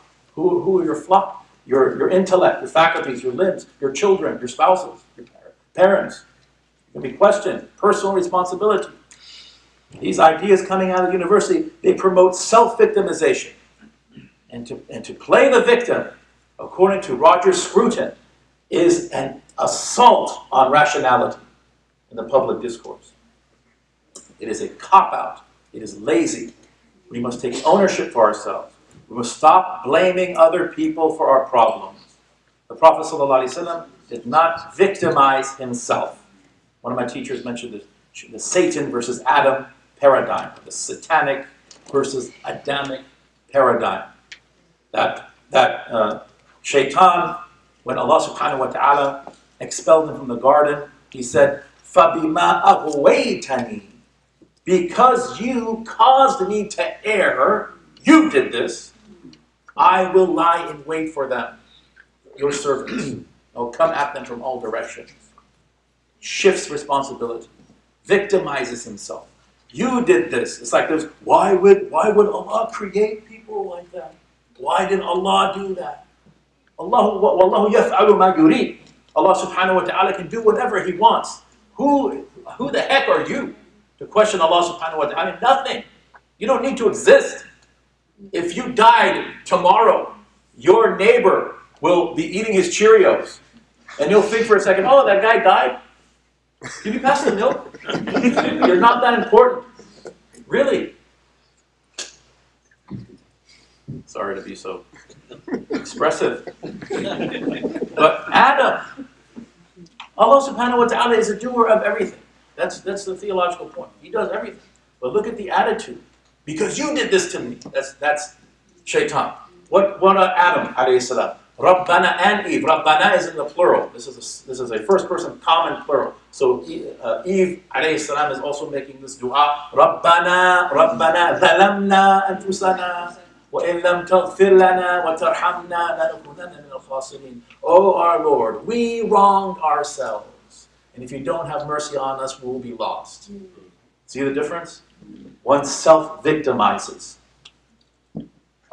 One makes tawbah to Allah subhanahu wa ta'ala. The most dangerous thing about this philosophy coming out of these universities, it cuts off tawbah. Because if there's no objective morality, you can't break any moral laws. There's no need for tawbah. It's like, well, even though he's a Christian, the President Trump, who was asked, have you ever asked God for forgiveness? I don't feel the need to. I don't think I've ever been wrong. Okay. Interesting. These postmodernist ideas cause major conflicts between human beings, pinning them against each other in a never-ending grab for power. Black man against white man, male against female, rich against poor. To paraphrase Professor Jordan Peterson, and I tend to agree with him on this point, if you're sitting in a university classroom and you hear things like white privilege, toxic masculinity, oppressive patriarchy, cultural appropriation, mansplaining, intersectionality, you should know that you are being ideologically and politically groomed. That is more properly indoctrination than education. Don't play the dirty game of identity politics. We need to interrogate ideas irrespective of the identity of the person who is espousing those ideas. In other words, treat people as individuals, not as part of groups. That doesn't work anymore. I'll give you a story. I gave a lecture one time, and I said something about Christianity in the lecture. And a brother from the audience, after the lecture, he's a convert, he came up to me and he said, you should never talk about Christianity. He doesn't know anything about my background. I said, why not? He said, because you were never Christian. I said, well, I have an MA in New Testament, I have a PhD in comparative religion. He said, it doesn't matter. You are not allowed to talk about Christianity is you were never a Christian. I said, oh, well, what did I say? Did I say something wrong? No, what you said was correct. Okay? Look, if a straight, white Christian man criticizes Islam or Muslims, that does not make him a racist. It is a non sequitur argument. Don't play the dirty game. I actually agree with Sam Harris on this one. You remember what happened on Bill Maher's show with Batman? Batfleck? Ben Affleck. So Sam Harris was criticizing Islam, and he said, that's racist. It's not racist. Islam is a set of ideas. It's not a race. People can criticize it. Don't be so quick to jump the gun and call people racist. That's a cop-out. That doesn't work. That's a weakness. And if you say that a white man is not allowed to speak about Islam, that ironically is racism. Look at his statement. If it's wrong, rip it apart. Don't rip him apart. Don't go after the man. Don't be ad hominem. Look at the argument. Sometimes ad hominem is effective in rhetoric, but it has to be tempered. Now we have postmodernists talking about the elimination of hierarchical structures, even within the family unit. This is what they learn in social sciences classes. Because, according to them, gender roles are an oppressive social construct and just another manifestation of the evil patriarchy. And if Judith Butler at UC Berkeley says it, then it must be true. She's the one that always wins the award for the most incoherent book ever written. Every year she wins it. And check this out. Postmodernist professor Andrea Dworkin compared a married woman to being a man's, quote, chattel. She said, quote, a normal man operates in the mode of predation, end quote. In other words, a normal man is a predator. This is what college students are reading. So a further assault upon traditional marriage and a reinforcement of the man versus woman paradigm. You see, our religion does not pit men against women in some radically antagonistic battle of the sexes. They're not in competition. They excel in different areas and complement each other. You ever heard the hadith, half my deen? Right? You're not a complete person unless you're married. Based on their khalq, based on their biology, their hard wirings. Where it suits them, postmodernists pretend like biology doesn't exist and everything's a social construct. There is some social construction, but it is limited. It is certainly not everything. In our tradition, men and women are equal spiritually, but not the same biologically. You ready for the... And I forgot to give the disclaimer. My views do not necessarily represent those of NCC. I'm going to drop the bomb on you. Ready? There are not equal rights in the Sharia. There are not equal rights in the Sharia, but equitable rights. وَلَهُنَّ مِثْلُ الَّذِي عَلَيْهِنَّ بِالْمَعْرُوفِ. And for her are rights equitable, and for her are rights similar to what is against her, equitable, according to what is known, self-evident. For example, a woman must cover her head. Do I have to cover my head? Do I have to? We have unequal rights. It's by definition unequal. A man can marry 4 women. Can a woman marry 4 men? A man must support his wife financially. Can he elect not to and have his wife support him financially? A woman is excused from prayer during her menses. You see, we live in reality. We live in reality. These gender theorists and social justice activists, SJW, social justice warriors, they live in La La Land. They live, and I don't mean Los Angeles. Some of them do, though. Some of them even say that men and women are exactly the same, even physically. I'd like to see where this goes. Right? Because I want LeBron James to wake up tomorrow morning. I want him to say, you know what? Gender is a social construct. I feel like a woman. I'm going to join the WNBA. Good luck. Will Chamberlain's record is going down.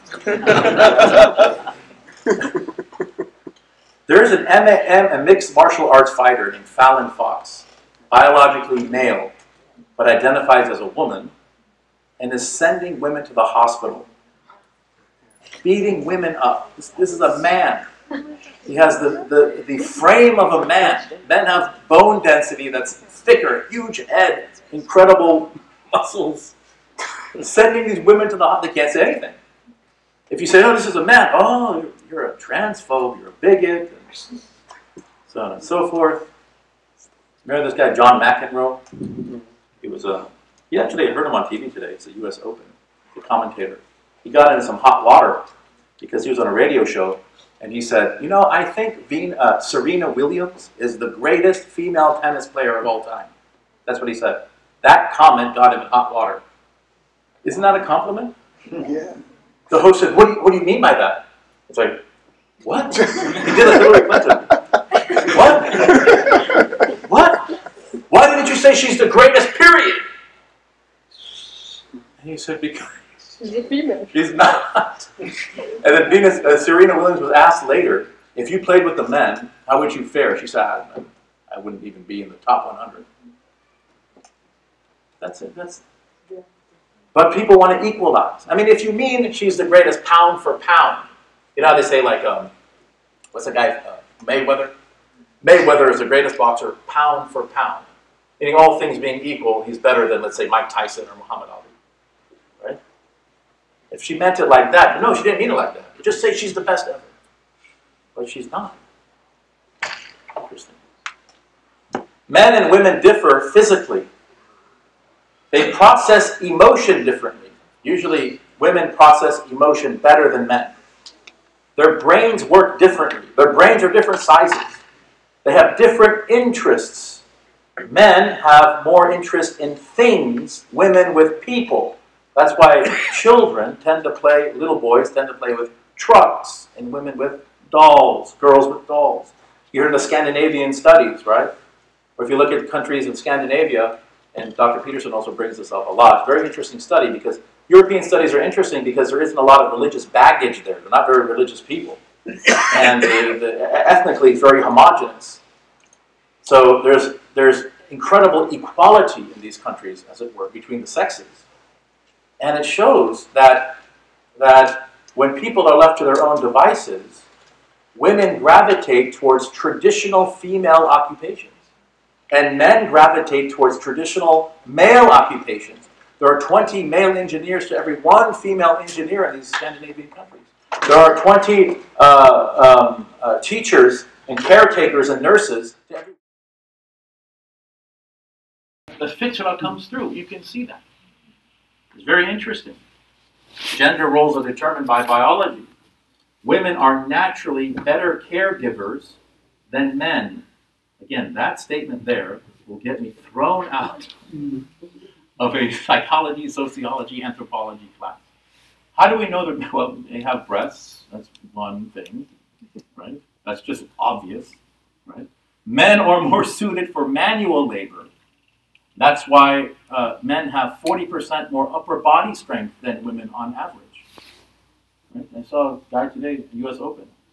He hit the ball 140 miles an hour on a serve. Even the Fed was like, whoa. You know what the Fed is, right? All right. He's the GOAT. Men deal with stress. Deal with stress better, yet they have shorter lifespans. But they process emotion in a worse way. Multiple studies have shown that the IQs of men are less predictable than that of women. Men are all over the place in the IQ.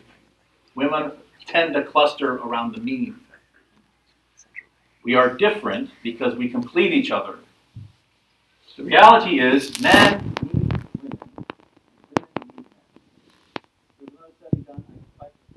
Charles University, which is in Prague. Again, European studies are very, very interesting. Study done on married couples, Charles University. they found that marriages in which one spouse was dominant, by dominant I don't mean oppressive, I mean they had the final authority, the recognized leader in the household. The study found that marriages where one spouse was dominant were the happiest of marriages. And 77% of them were male-dominated. So there's a good reason why Allah subhanahu wa ta'ala says, "Ar-rijalu qawwamuna 'ala an-nisa." That men are the supporters or maintainers, men stand over women. There's a reason why Paul says in the New Testament, I don't agree with everything that Paul says, he says the head of the woman is the man, the head of man is Christ, the head of Christ is God. These weren't written. These texts were not written by misogynists trying to oppress women. They were written in accordance with reality that leads to greater happiness according to secular studies done in 2016, 17, 18. Hierarchies work. They are a part of life. Most of the time, they're based on competence, not biological factors, not power dynamics. They work in the market, they work in the workplace, in the military, they work at school, and in the household. And here's another problem. Young men are constantly being told that they are violent rapists. Now, it is true that men are a lot more violent than women. If you look at the prison population, 90 to 95% of prisoners are men. And again, that's because women tend to deal with their emotions in healthier ways than men. Right? The answer, however, is not to feminize men. It's very interesting that testosterone levels are down 30% from just 30 years ago. 30%. Men are becoming more and more effeminate. They're eating more and more soy. Don't eat soy. Soy increases estrogen. It's given to postmenopausal women. Don't eat soy. I was taking these men vitamins for a while. And I was like, let me just look at the ingredients. First ingredient, organic soy flour. Two-pointer into the garbage. Don't eat soy. Soy sales in 1992, soy food sales in 1992 were 300 million in the US. Now they're 4 billion. 4 billion. It is feminizing men. You see, masculinity is like a martial art. So masculinity gravitates towards risk-taking, ambition, assertiveness, competition, and physicality. It's like a martial art. It can be used to murder, rape, oppress, but also to protect and defend. If men are feminized, who will check the oppressors? We need strong, highly masculine men. We need them. The answer is not to feminize them. The answer is to reform the masculinity and be truly masculine. And women actually prefer masculine men, despite what you've heard. She'll pick a woman at random. You want this guy? You know, very, very, very thin with skinny jeans. You know, she's got a pink jacket on. And got a little love patch. Sorry if people have frosted tips. Sorry if people have that. Or do you want this guy? He's got, you know, he's muscular and, you know, he's got a deep voice. He plays rugby. Be honest.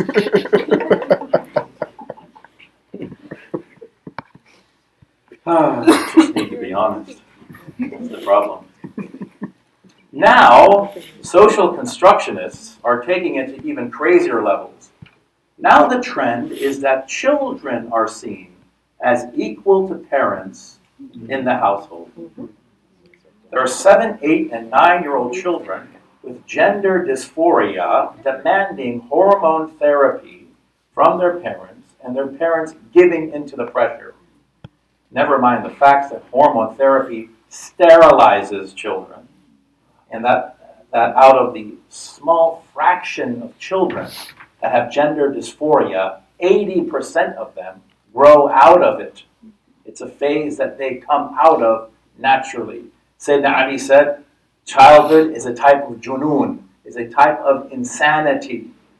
They're children for a reason. We don't listen to children. A child who wants to touch a stove, right? You don't say, well, okay, no. But I want to be a boy. Like my daughter, 4 years old, like last year, she wanted to be Minnie Mouse. So what do? Start pumping her with mouse hormones? Hey, you know, the new generation, they know better than us. 80% of them grow out of it. 80%. Right? And those that don't grow out of it become incredibly suicidal. Can't go back. I mean, maybe you could. I don't know. I'll end with 2 pieces of advice for Muslims in colleges and universities. Now, going back to activism, and I give you sincere advice. You can take it or leave it. Maybe you don't agree with a thing I said today. That's fine. I don't really care. And if I've offended you, don't care. Beware of activists. This is my first piece of advice. Beware of activists. Now, tempered activism is effective. That activism without sacred ilm, without tazkiyatun nafs, right, purification of the self, is very, very dangerous.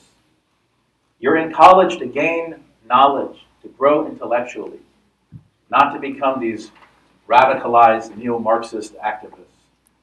To paraphrase a wise man, if you're going to march down the street and shout at people and wave signs, you have to really make sure that the evil is truly outside of you and not in your own heart.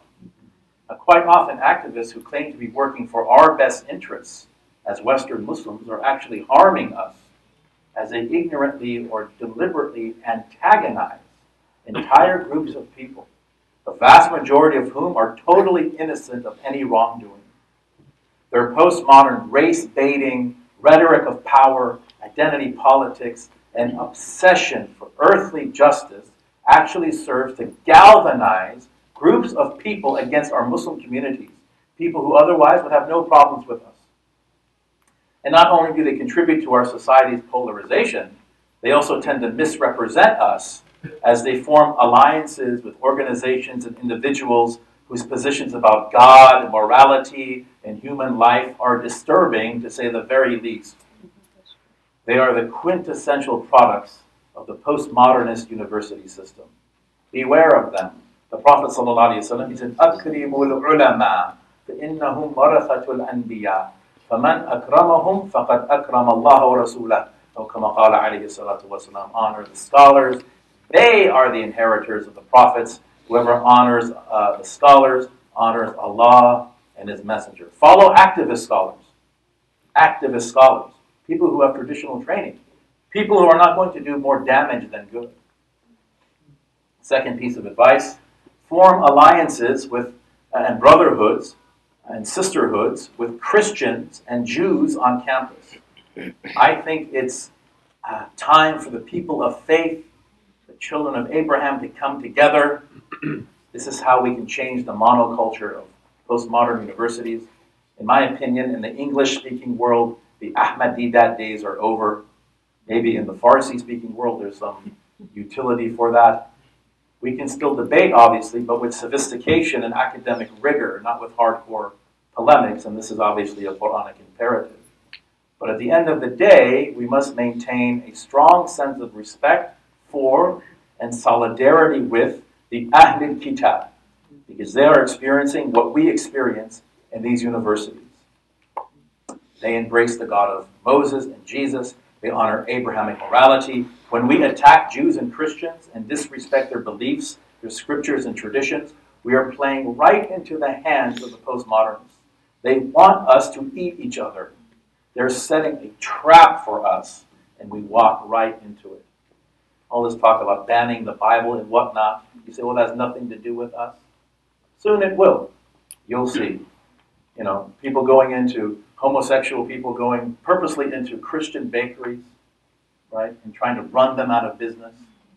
You know, I mean, in Catholicism, marriage is a sacrament. You don't mess around with sacraments. And this is different than like if a black person comes into your bakery and you kick them out. Because then you're totally judging them based on their physical appearance. But here it's the action that they want the baker to condone. It's an action. It's not based on their appearance. Right? In other words, one of the Christian bakers, he said, look, if they came in and say, bake me a birthday cake, I would do it. But if you say, bake me a wedding cake, that's a sacrament. I can't violate that. I'll go to hell. I don't care what he says. And this person won. He took it to the Supreme Court and he won. They won for now. So, I mean, I used to teach at St. Mary's College, which is a Catholic college. And Christian students would come to me all the time for advice. And I would just quote the New Testament to them. If the world hates you, Christ said, speaking to the disciples, if the world hates you, remember it hated me first. That's the nature of the dunya. The ahlul dunya always hate the ahlullah. The geocentric, as it were, always hate the theocentric. So when apostasy increases, depression increases, despair increases, we have to give people hope, give them a sense of purpose, a goal. People nowadays are emotionally incontinent. A lot of it is due to social media addiction, right? It's that dopamine, you know, that like, that little hit of dopamine. My advice is, and I practice what I preach, get off completely of Facebook. Completely get off. Get off of all social media. That's just my advice. Maybe it's not practical for you, but, you know, when I was on Facebook 2 hours a day, and I'm trying to answer questions, and I'm trying to be the arbitrator of debates between my friends, it suddenly occurred to my mind, I was telling the brother earlier, it suddenly occurred to my mind, I'm not getting paid for this. What am I doing? They got me.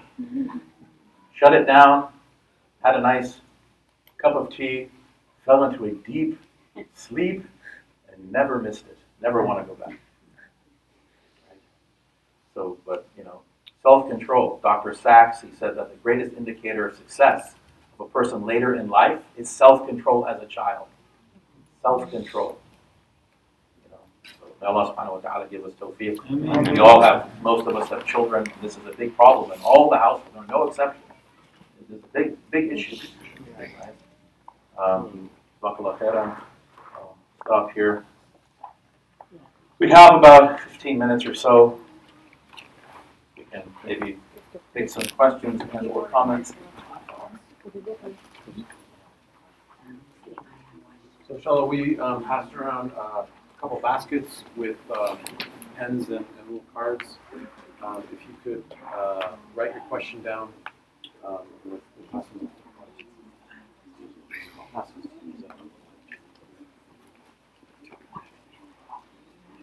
unless you prefer. No. Okay, can you, first one is, can you be liberal and follow the principles of Islam at the same time? Yeah. As long as, you know, as long as you don't advocate a type of belief that is clearly in violation of essential creed, right? So, for example, you know, I don't know how Muslims can justify homosexuality. I don't know how they can justify late-term abortion. These are all liberal causes. They're the cornerstone of the Democratic Party.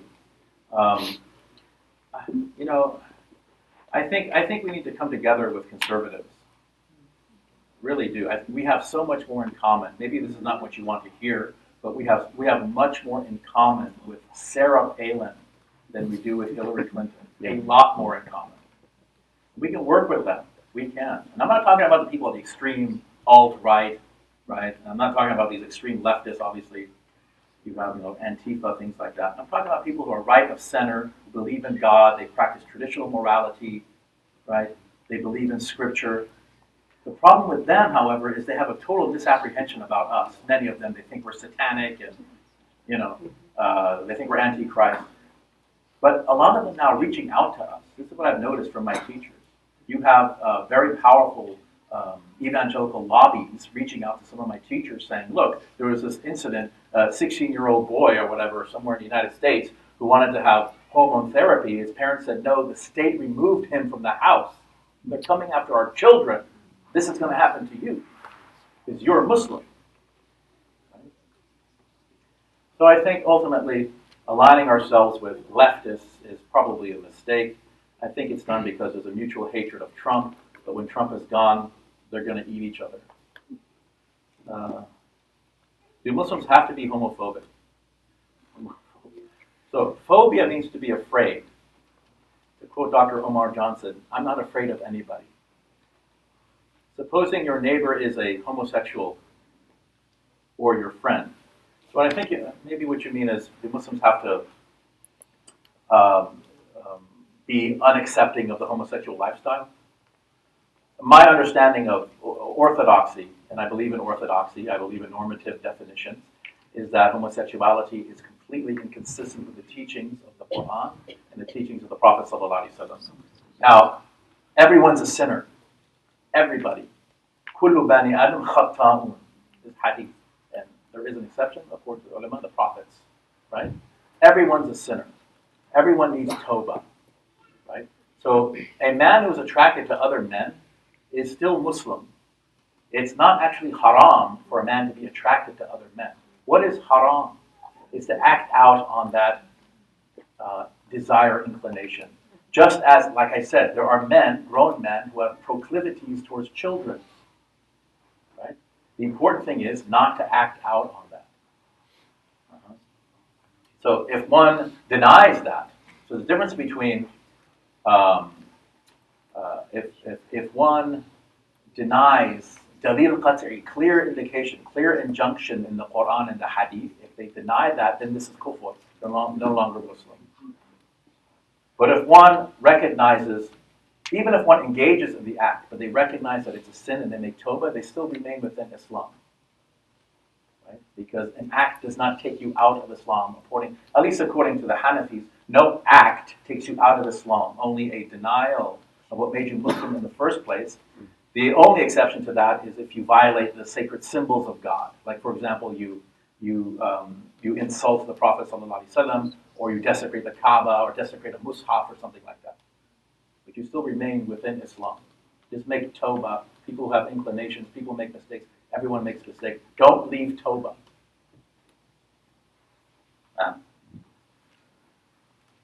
As a student taking a philosophy course in college, saying morality is relative, no real truth.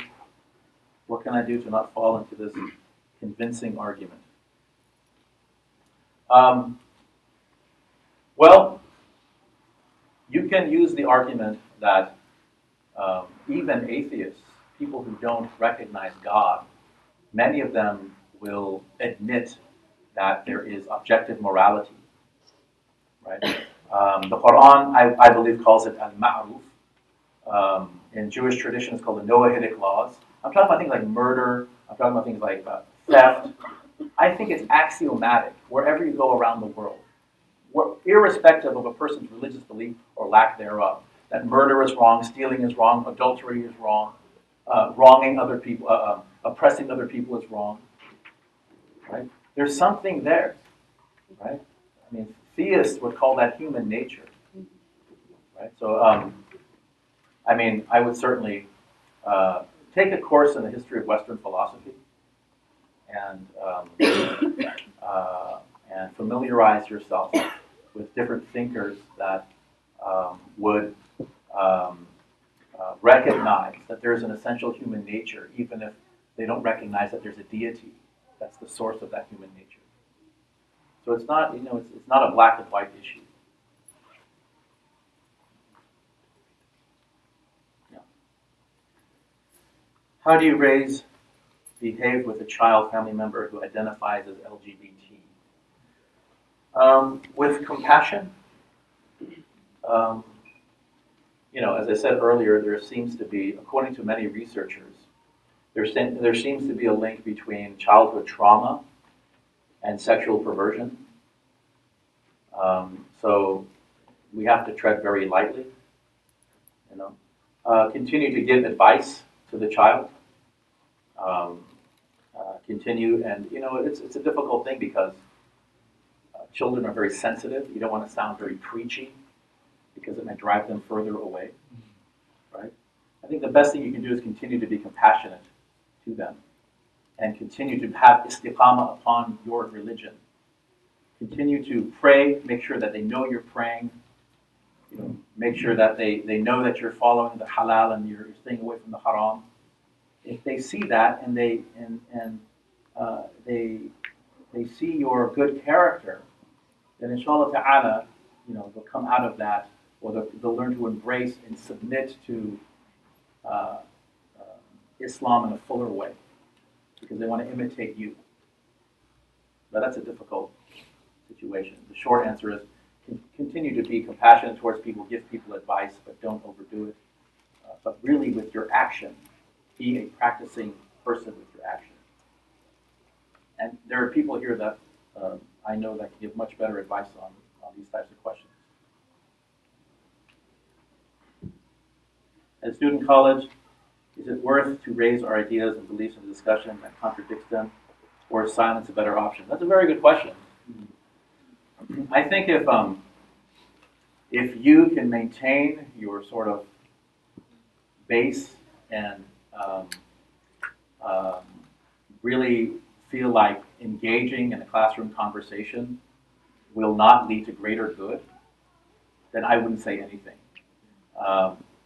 You know, in my PhD seminar classes, you know, we're expected to teach the class and whatnot, give our opinions, but many of the times I just wanted to sit there and say nothing, you know, because I think sometimes it actually will benefit myself and others if you just stay quiet. So that's a game time decision that you have to make, right? Certainly, I think if a professor says something that is like something that ridicules the Quran or the Sunnah or something like that, it makes you feel uncomfortable, then I think one should, with adab, make some sort of comment to clarify, to let the people in the class, especially the professor, know that you're Muslim and you're a practicing professional Muslim. But that's something that you have to decide at the time. Sometimes silence is better.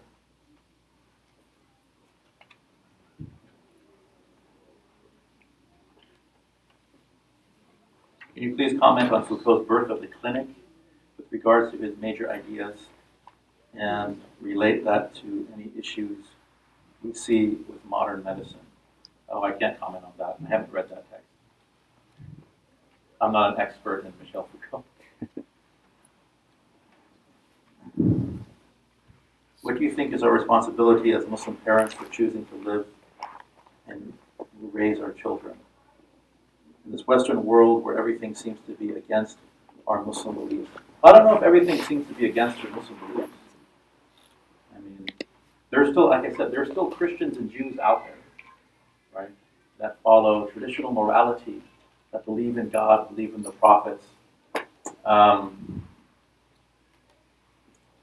What do you think is our responsibility? Responsibility is simply to convey the message. Right? You can't force someone to embrace something in their heart, even your own child. You simply have to teach them the best that you can according to the prophetic model. And the prophetic model is one of gentleness. The Prophet ﷺ did not strike children, he didn't even raise his voice. And one of action, of orthopraxis. The Prophet ﷺ was a doer, right? He wasn't passive. Muslim means active participle, active.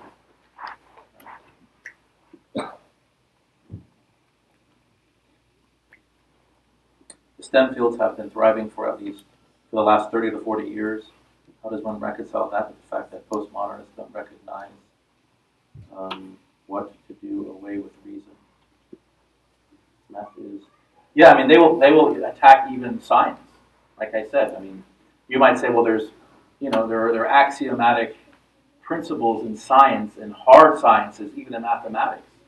All of these things are under scrutiny by postmodernists. They don't accept any of it. They'll say, for example, this theorem in math is just another manifestation of the evil patriarchy and a way to keep women down, keep minorities down. Everything is fair game. It's just a manifestation of, you know, the white dominant culture and how it wants to keep people of color down, like a math theorem. So they don't accept, you know, mainline or mainstream science. It's now being under attack. The common argument for Muslim support LGBT community is, as oppressed groups, we're all in this together. Yeah. What is the best way to refute this? Are we really oppressed? No. I don't think so. I mean, if you look at the history of Islam, I mean, what happened in our history? I mean, there were Muslims that were slaughtered, you know,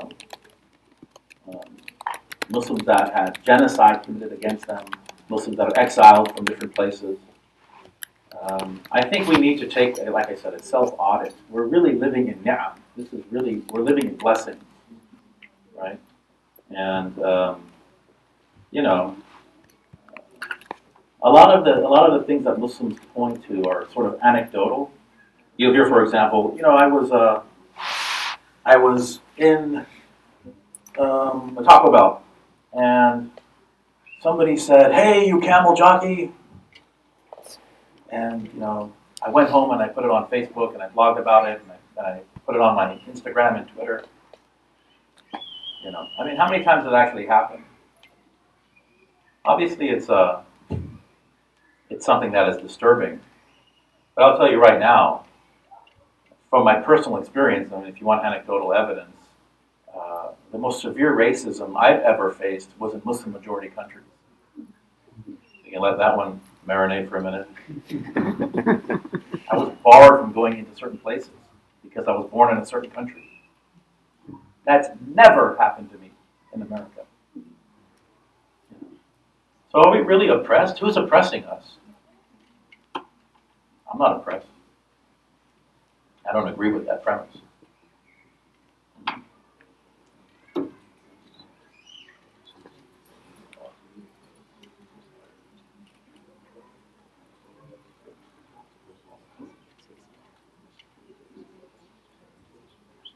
It's too long.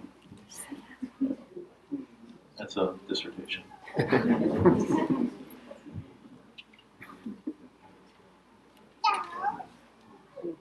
Yeah.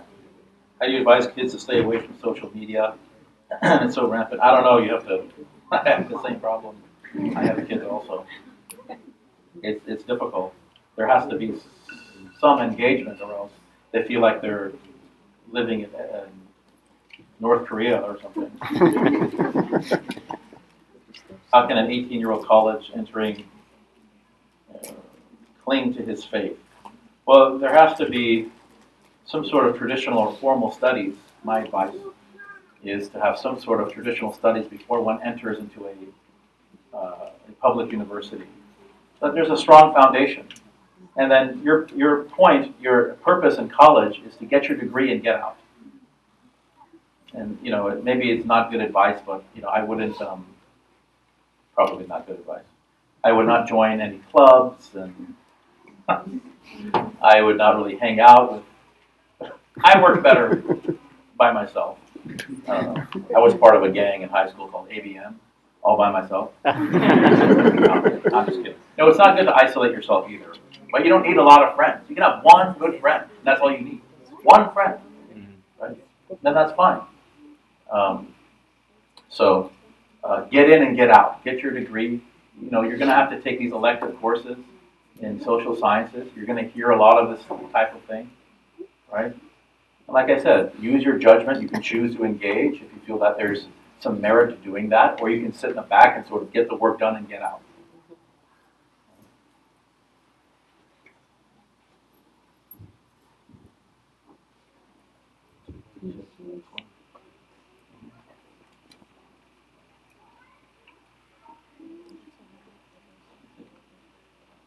All religions claim to be the one. How do we explain to our kids that Islam is the one, the only true religion?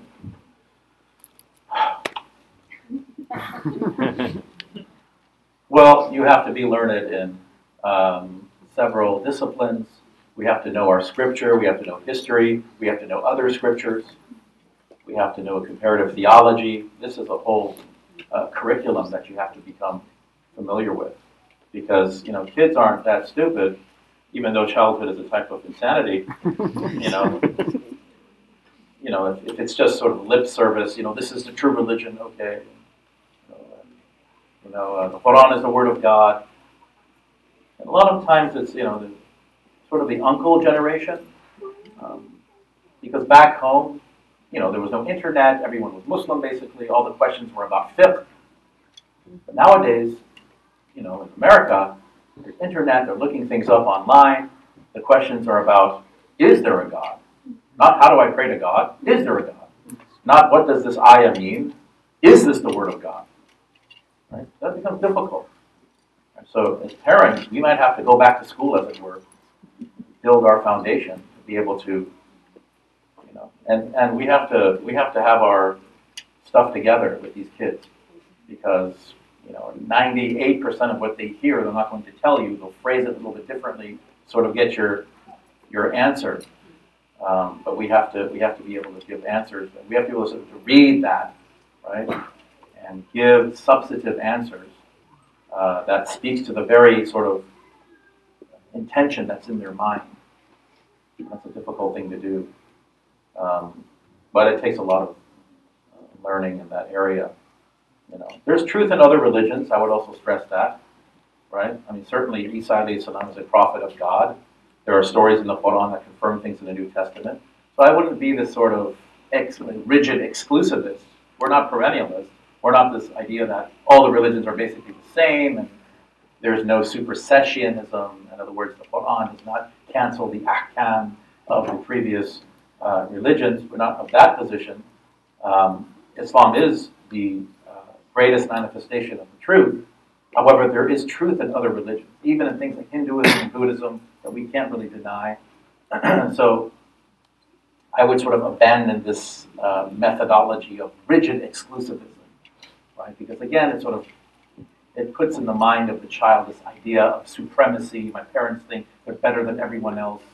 They tweet, my parents are homophobic, transphobic, Muslim supremacists who want to institute Sharia law in America. And look how oppressed and poor I am. Somebody please liberate me with your Marxism. Where are you, Karl Marx? He's dead. That's it. Jazakallah khair.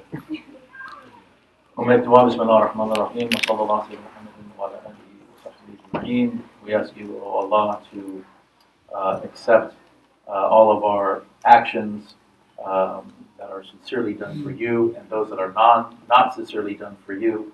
O Allah subhanahu wa ta'ala, we ask you to increase our knowledge. We ask you to benefit us from gatherings like this. We ask you to remove from our hearts any type of rancor, any type of enmity that we have towards any other person. We ask you tawfiq for us to be able to deliberate and debate and get to the truth of things, the objective truth, and to embrace that truth.